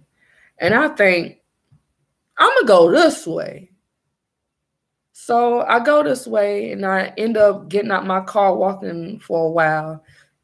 And my spirit just, me in my dream, my spirit, it cuts through a daycare. Now, these people, I'm cutting through a daycare. I'm walking through their building, and I don't know if it's me or maybe in my dream, everything is spiritual. So they know spirit and they know energy very well. Um, so I walk through, it's like this. Walking through daycare, just walking, and I'm walking, these kids are in the room, and the teacher's trying to calm them down. And they're like, yeah! You know how toddlers are. They're toddlers. And so I'm walking out the door and I'm like, 5, 4, and I hear the kids, 3, 2, 1. And I close the door behind me and I walk off. And I'm like, when I wake up, I'm like, that was easy. Like, boom. Ever since I lost my babies, I've also become more closer to kids. And I look at them, I understand them a lot more. And I walk through there and I go over this bridge, back under the bridge, and then there's a queen, and her confidant, who's a woman. And I noticed that my bag, my crystal bag, the bag I hold my crystals and stones in, is on the ground. And I see my pendulum. I have a pendulum, and it's on the ground. And I'm picking it all up. I'm pretty sure I have my phone with me, so I'm picking it up. And the queen is just not. It's not. She don't care too much of me, but she respects. She acknowledges me. So, she has that rested face, like you can't get offended. That's just how her face is. It's just there. So I say what I need to say. I do what I need to do, whatever, and I go back. I go under the bridge and around the bridge. There's water. There's a pond. And then I get to a tall. I get to my uncle's house in my dream. I think that's my uncle's house because they have a long driveway and it's red mud. So you can get stuck in that mud. And it's almost like a pond when it rains. So in my dream, I see this pond and I see this tall grass and I see a trail and I go through it and I end up taking the side way to get inside of this building, which is a house. And I look in the room and there's my babies. There's Aquarius on his pillow on the floor, and there's Leo, on his pillow on the floor, a big pillow. And I didn't think of it as So, oh, y'all got my baby sleep on the floor. My babies play out all the time. They go to sleep. They pass out on the floor sometimes. So I see my babies, and I take them. And when I leave, I get somebody else to help me. Look, you told him, I'm gonna tote him. When I get outside the house, there's this military, you know how those dark skinned military dudes that's trying to capture animals with the slanted hats or whatever and the vests. Yeah, they had a wheelbarrow full of children who were passed out. And he looked at me. He was like, "Is that such and such?" It was some name I've some type of name. I said, "No, this is mine. These are my kids." And I just walked in like, I wish you would. So I get my babies and I'm gone. Dream over. I don't know what else God has for me to do, but I know that God keeps giving me dreams of me having my babies back and me getting my babies. And it seems like it's gonna take a long travel. I'm gonna meet some important people. Some people are not really gonna seem like they care for me, but they will acknowledge me. Um, it's just crazy how I woke the one morning, my husband's getting a new car, and the next morning he's in his new car in a whole nother dream, a whole nother day. I done plenty of stuff, but God speaks to me in ways that I can't prove, but I have evidence because I'm here. And I don't need for anybody, I don't have to prove it to anybody else. God just needs me to tell my story.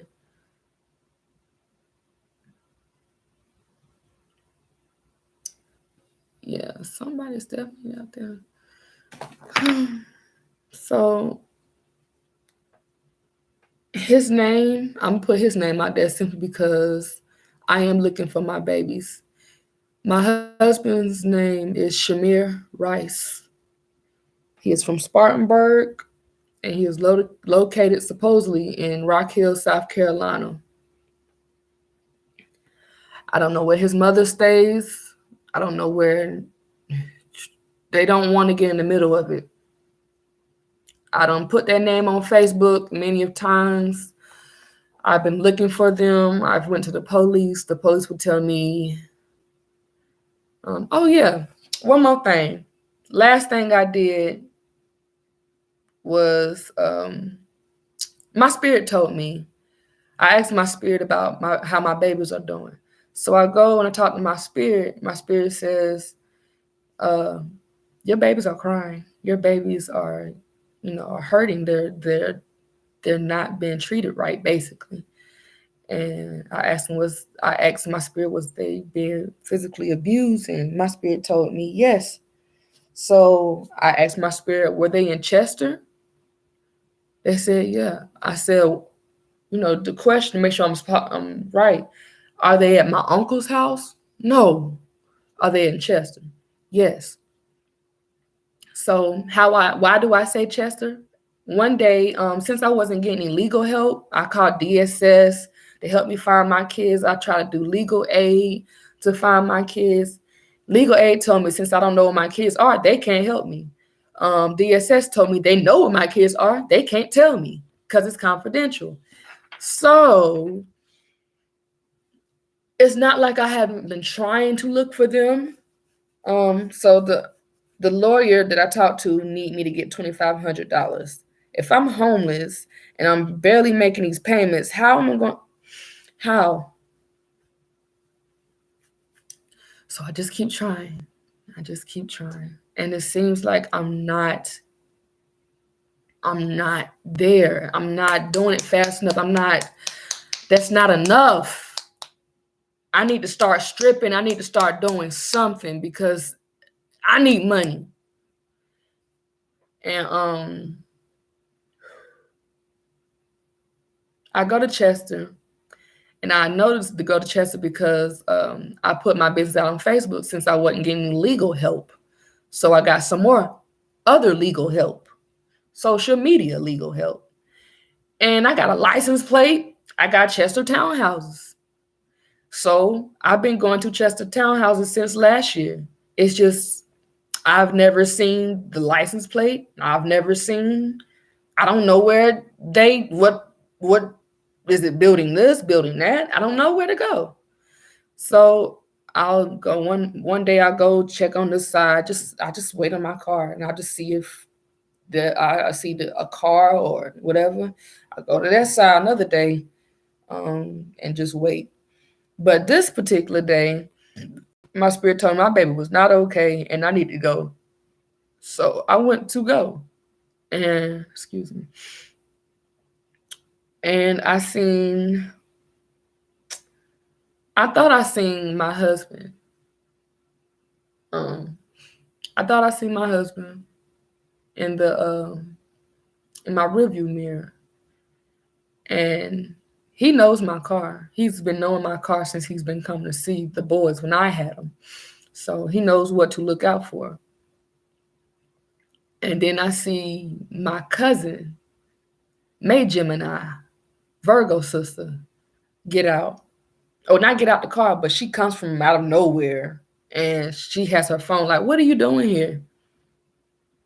And I'm sitting here like, I'm looking for my babies. Have you seen them? And she said, no, but what you doing here? How you know where I stay? I said, I don't know where you stay. She's like, really, girl? You pull up right exactly in front of my house. I didn't know. I literally did not know. And she was like, girl, you right here in front of my house. So she put it on Facebook. She's sitting right here in front of my house. Yeah, this girl crazy. Yeah, I guess if I'm looking for my babies.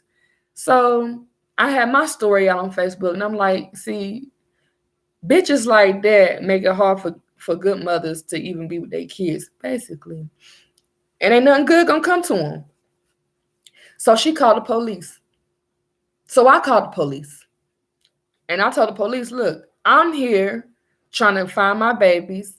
She knows where my babies are. And I've got,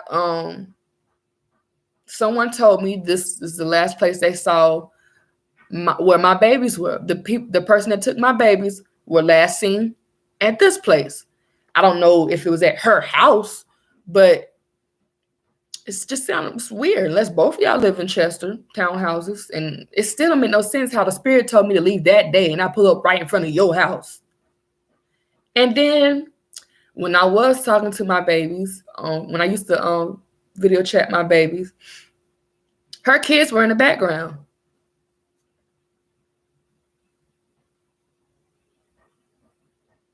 Her kids were in the background when I was video chatting my babies last year. So she knows. The police get there and he checks the house. That's when I knew exactly where she stayed because I stayed in my car. I didn't want her to think that I was coming towards her. I asked her 2 questions. Where have you seen my babies? And do you have Capricorn's number? She's saying, no, I haven't talked to him. I don't talk to him. And we ain't never did it. Before you continue on with your lies, I was gonna drive off, but by the time when I noticed that she called the police, I went on ahead and called the police on her. And I was like, look, I really just wanted to ask her 2 questions. I just want to find out where my baby's at or something because nobody else want to get in the middle of it. She never said that she didn't want to get in the middle of it. She just said she don't know where they at. And she not gonna tell me because I what she say on Facebook? You can look this up on her page if you want to, if it ain't private. It ain't her real name, no way. Her name is Elisa Ashley. She put my license plate on Facebook. I put your Facebook name on YouTube. So we even. And I could have put your address on there, but I didn't do that. Anyway, I go and talk to the police, and the police tell me, well, you said you've been knocking on every door. You can't be harassing her. I'm asking her about my kids because she knows she's the last person I know that's been with them. This is a real missing persons report, and they police told me not to look for my babies. Don't look for your babies. Punch the fuck out of him. How the fuck you gonna tell me not to look for my kids? Like, that's some white people shit. I'm sorry, I don't mean to offend no white people. I really don't. But our ancestors y'all have history of taking black people's babies, and black people been forced to raise other babies. That shit has got to end. And now, like, my husband, I don't even think he believe he black. And there's just a lot of just lost identity. Everything that from generations and generations and generations ago affects how black people treat each other generations and generations later. And it's just a lot going on. Historical truths and whatnot mixed with some bullshit. And it's all bullshit, really. Because ain't nobody trying to get in the middle of the truth. Because they afraid of what it's going to look like. I don't care what it look like. As long as it's true. And as long as it gets solved, the problem gets solved. Because as long as we sit here acting like it ain't no problem, it's going to continue to be a problem. And this is the problem I'm going through. So I'm not going to act like I'm not going through something. No matter how, I can stay positive how long I want to. But best believe, if you take my kids and everybody's still living, I got to be somewhere in my right mind.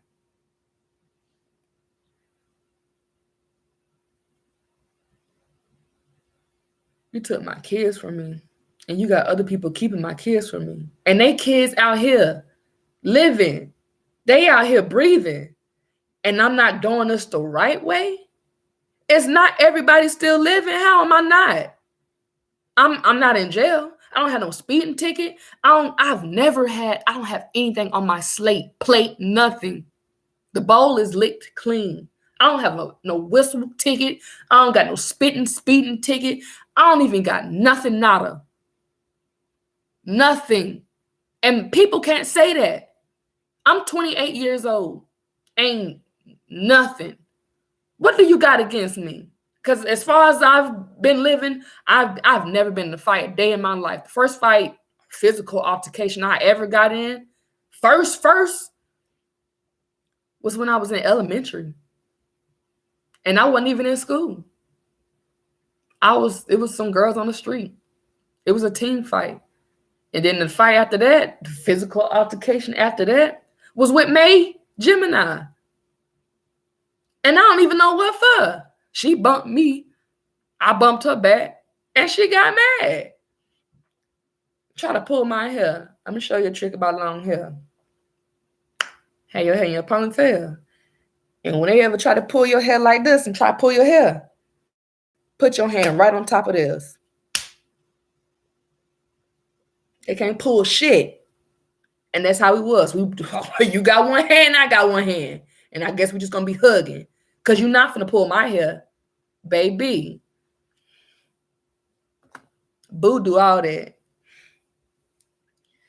But anyway, let me get back in my balance mode. Because Mars is currently in Gemini. And Mars is like a fighting, intense war thing. And Gemini is very verbal. Thankful, very thinking in the air element, thinking. So there's a lot of war with our thoughts. So a lot of war where I have to be cautious and be aware of my thoughts before I act and speak and do anything around this time. As above, so below. We are the effect of what happens above, not the other way around. And it may be the other way around. Shoot, you stop believing in your ancestors, you stop remembering your ancestors, they disappear, they die. And that stops Earth. That stops the universe. Because everything must connect. Everything, if we seek the guidance from above, do you not think that we should have an altar to remember the people that made the way for us so that we could keep this cycle going. The law of polarity, the opposites, the law of male and female, like everything is a double-edged sword or a coin, and it got to go hand in hand. So I look at everything like that.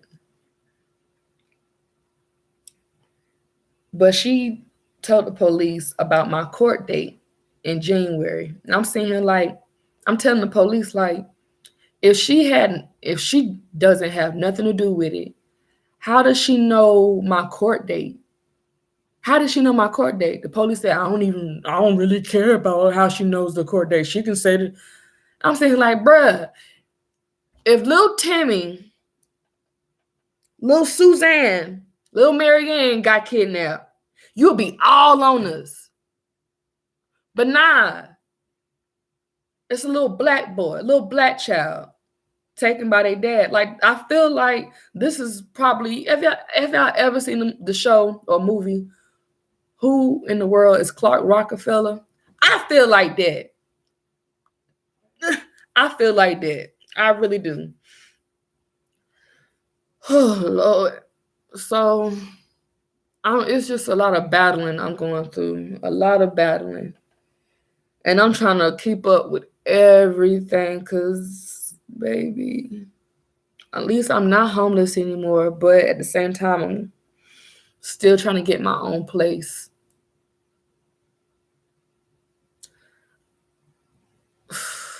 What else can I do, y'all?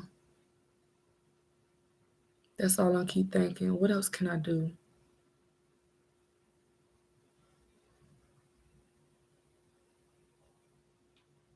I want my babies badly. And I have to market myself. I have to learn everything that my parents could, and I had to learn how to do. I opened up a small business called Tiani Ashe, and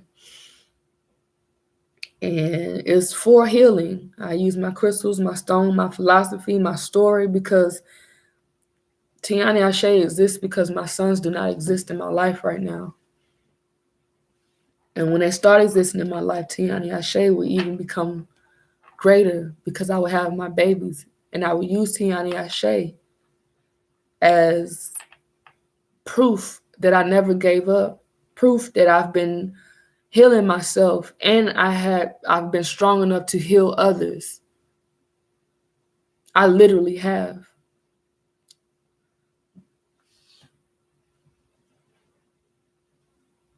And I have to take care of myself. I'm learning how to take care of myself in ways that I've never thought I could. I didn't know what made me happy before. And now I know that when I look at my reflection, it cheers me up. I can't look at any pictures of my babies. When the day after I got out the lighthouse, all of my videos of my babies, all of the pictures, videos, everything uploaded to my phone. I don't know why, but man,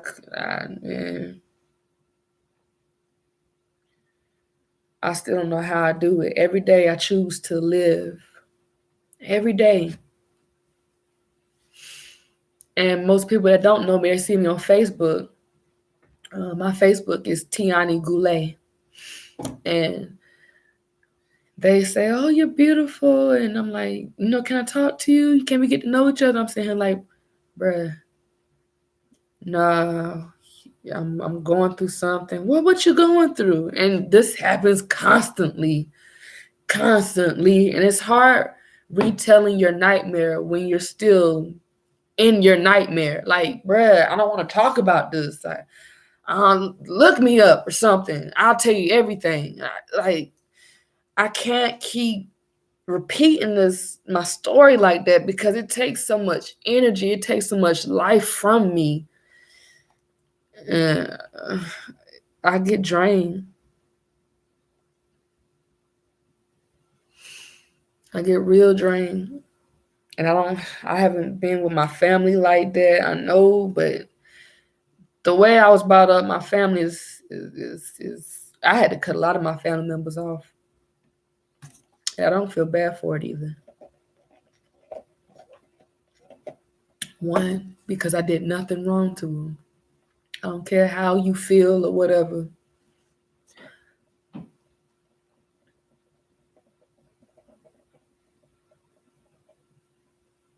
And they know I don't fuck with them. If I come around, I fuck with you. Just over there. For my other family, my former family members,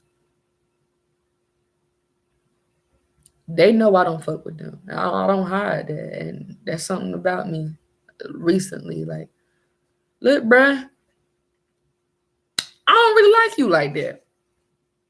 I don't know what it is about you. Like, you come around me every day, or you every time you come around me, it's just you give me the same vibe. Like, bruh, something is really wrong with you. I don't know what it is, but my spirit say no. So whatever you got going on, keep it over there. I know this sound rude, but I come first. Some vibrations I fight. And then when I do fight it sometimes, most times when I fight it, I should never done it.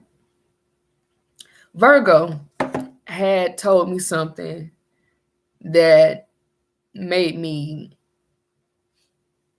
not fuck with Capricorn at all anymore. I mean, Virgo told me something that maybe not fuck with Virgo and to keep and let Capricorn know, look, this is what Virgo doing. And you know this. So, even though we're not together, we still got these boys. What affects you affects all of us. What affects me affects all of y'all. And he's like, now, I'm going to tell you, Virgo told me, Virgo knows that I don't trust her like that. Virgo knows that, whatever. She try to make peace offerings for something she don't know what she's making peace for. And it's like, it's not working because your spirit is, when something's in here, and I mean up under, like inside your rib, something tells me your spirit ain't right. And I don't like it. I didn't tell her like that, but if I said it like that, I'm pretty much, it's just, ain't no other way beating around the bush of, I don't know, for some reason, it just feels uncomfortable around you. That's it. So she told me that she did an incantation. I don't know what that is at the time. I didn't know what that was at the time, but an incantation is basically like a spell. And she thinks she did the spell wrong. Now, it was supposed to be for Taurus, her husband, and her Taurus's girlfriend, Leo. So yeah, they got a whole bunch of mess. Like, bruh, it's not my business. But this has something to do with my business. So Virgo tells me she did an incantation. She thinks she did it wrong. And Virgo said there's been a bump underneath her eye ever since. I looked underneath her eye and whoa, there it was.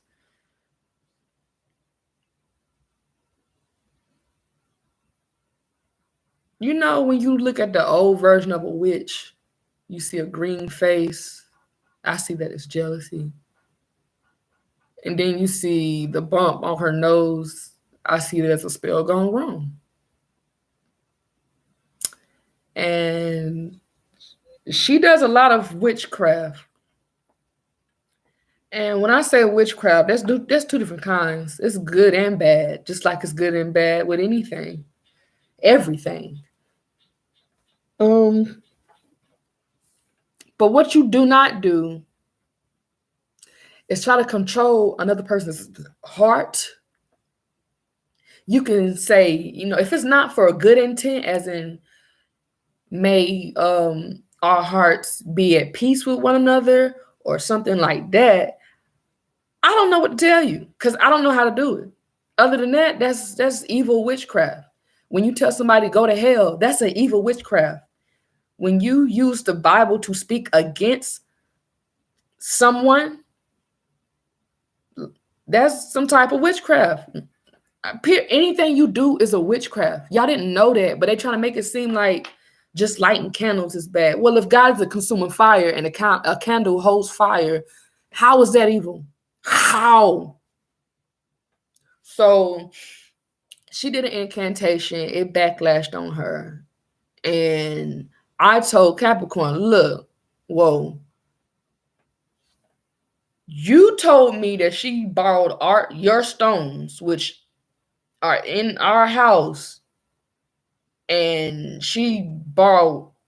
That's another wrong thing. You always buy your own. You never use another person's energy. Like, get your own stone. I don't care if you pick it up from the ground. Like, it could be a regular rock, and it could be just as powerful with the right intent and right emotions to it. That's what creates magic. And she started having these bumps, and I haven't seen her since then, but people that I seen her and people that invited her, like there's this one guy, I came to his house and he met me at his door, outside his door, and then he let me in. I didn't think nothing of it. I didn't think nothing of it. And I let him know about the situation that I'm in. And he told me that, yeah, I had her outside because if you haven't noticed, I greet people outside my house and I check their spirit and then I let them in. He said, my sister came over one day and told me like something's wrong with that girl. Something's wrong with that girl. Something is really wrong with that girl. And it just, look at that halo. And I don't get it. You can't wish hate. I don't care how much I'm going through, y'all. I will not wish hate. I would not. I'm more afraid to wish bad on somebody than anything, because if I ever feel bad for it, karma will come back. And that's how you work with karma. And that's why you must be conscious when you do certain things. If you do something out of anger and then turn around after you calm down, say, you know what? Damn, I shouldn't have took that food from her, something like that. I don't know. It will happen to you. Somebody's going to take something from you. It may be food, but you never know. Like, when you start feeling bad for something that you've done, that you didn't have to do, but you chose to, under that thing about emotions, you put it out there, you get it back. That's the law of attraction. So I tell when I do witchcraft. I guess I'll just say it like that. But I don't like to say it's witchcraft. I like to say that the type of witchcraft I do is called wishing. And I don't consider myself a witch. I consider myself a wish. I make wishes. I grant wishes. I hear the cries of people, and I write them down, and I keep them so that they may come to pass for them people. For those people. Sometimes my spiritual dialect and my human dialect is different. So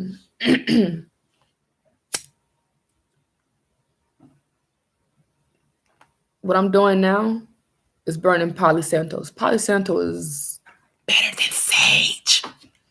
Palo Santos is better than sage to me, just to me, because not only does it disperse negative energy, but it brings in positive energy. With sage, it clears the positive and the negative. So you like whatever you bring in, that's what's in your air now, and you may not be completely right for that. So I use crystals and stones to heal. I'm a wish who grant wishes and to heal. my earth.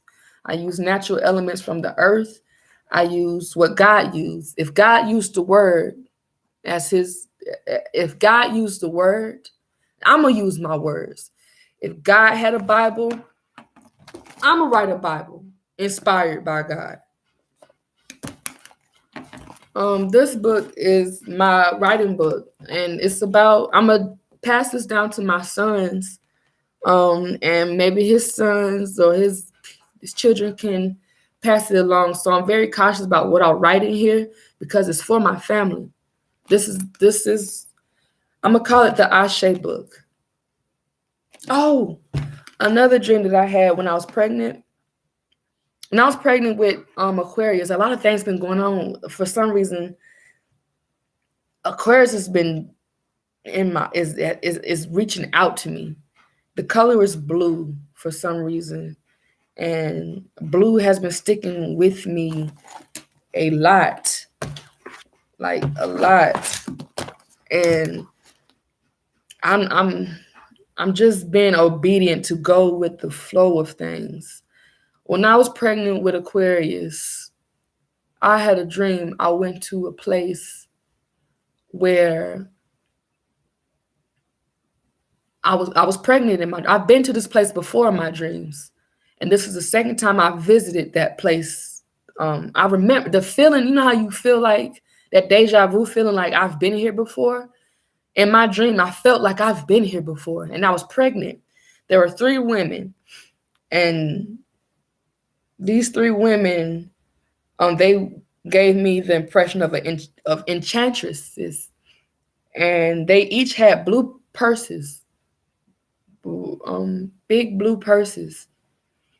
I mean, like I never rock pocketbooks like that, but when I saw those purses in my dream, I was like, yo, so this bag though. I'm gonna have to make up a girly day, do something because I'm kind of I'm like tomboyish, girly.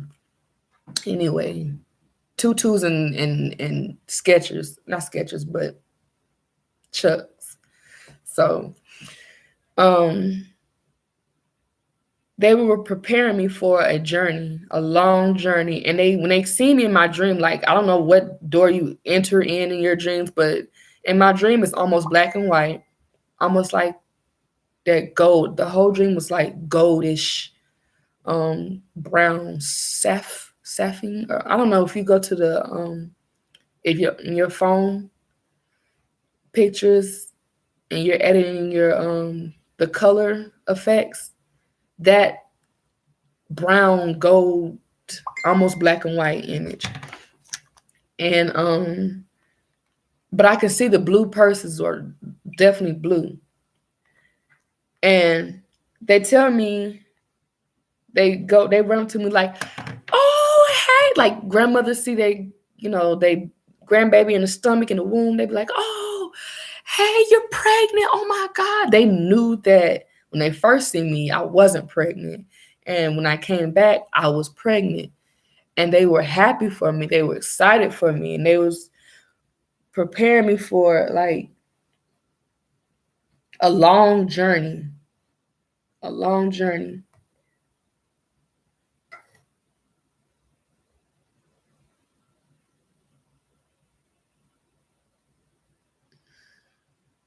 Sorry.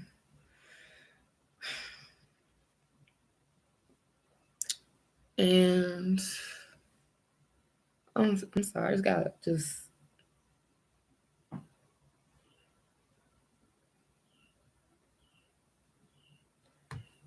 when you're going through something, it seems like sometimes people don't care that you're going through something. They just only want for their sexual pleasures, and they will use your vulnerability and the fact that you need money so you could use me at my lowest points. And I don't like that. It kind of brings me down. And that's why I just stay away from people, really, because they get my hopes up. And it's like, I don't put myself out there as that type of person for you to even treat me like I would ever consider that.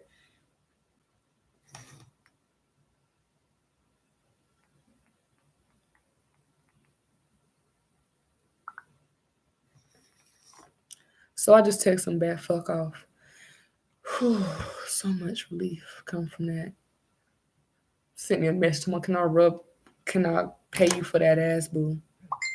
Baby. Please say something disrespectful. It's a joke. I'm not playing.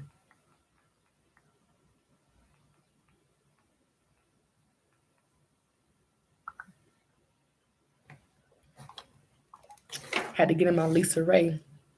I love her personality though. But this is really why I don't do humans. I can't stand it. And I hate that my heart is so so big for people, just for love and seeing the good in everything. It's like at the same time, my other opposite Gemini is like just punching one good time. Punching one good time. I want to punch my cousins one good time, but a few good times. Each one. Spit on them a little bit.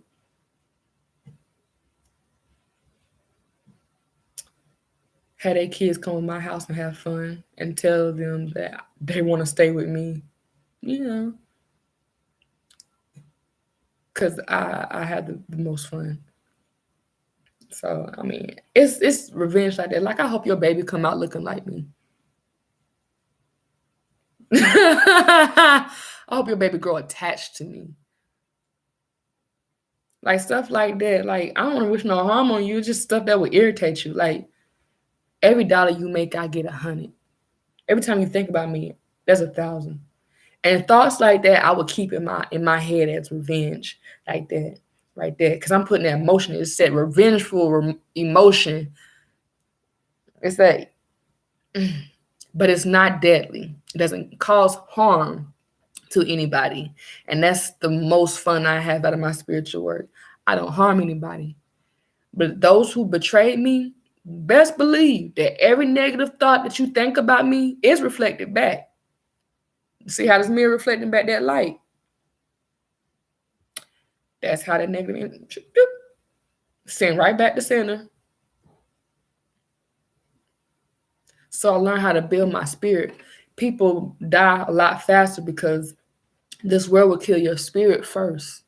And then you wonder, hey, I just seen that person. They gone just like that. This world is not gonna kill me. And anybody listening to me, it's not gonna kill us. We survivors.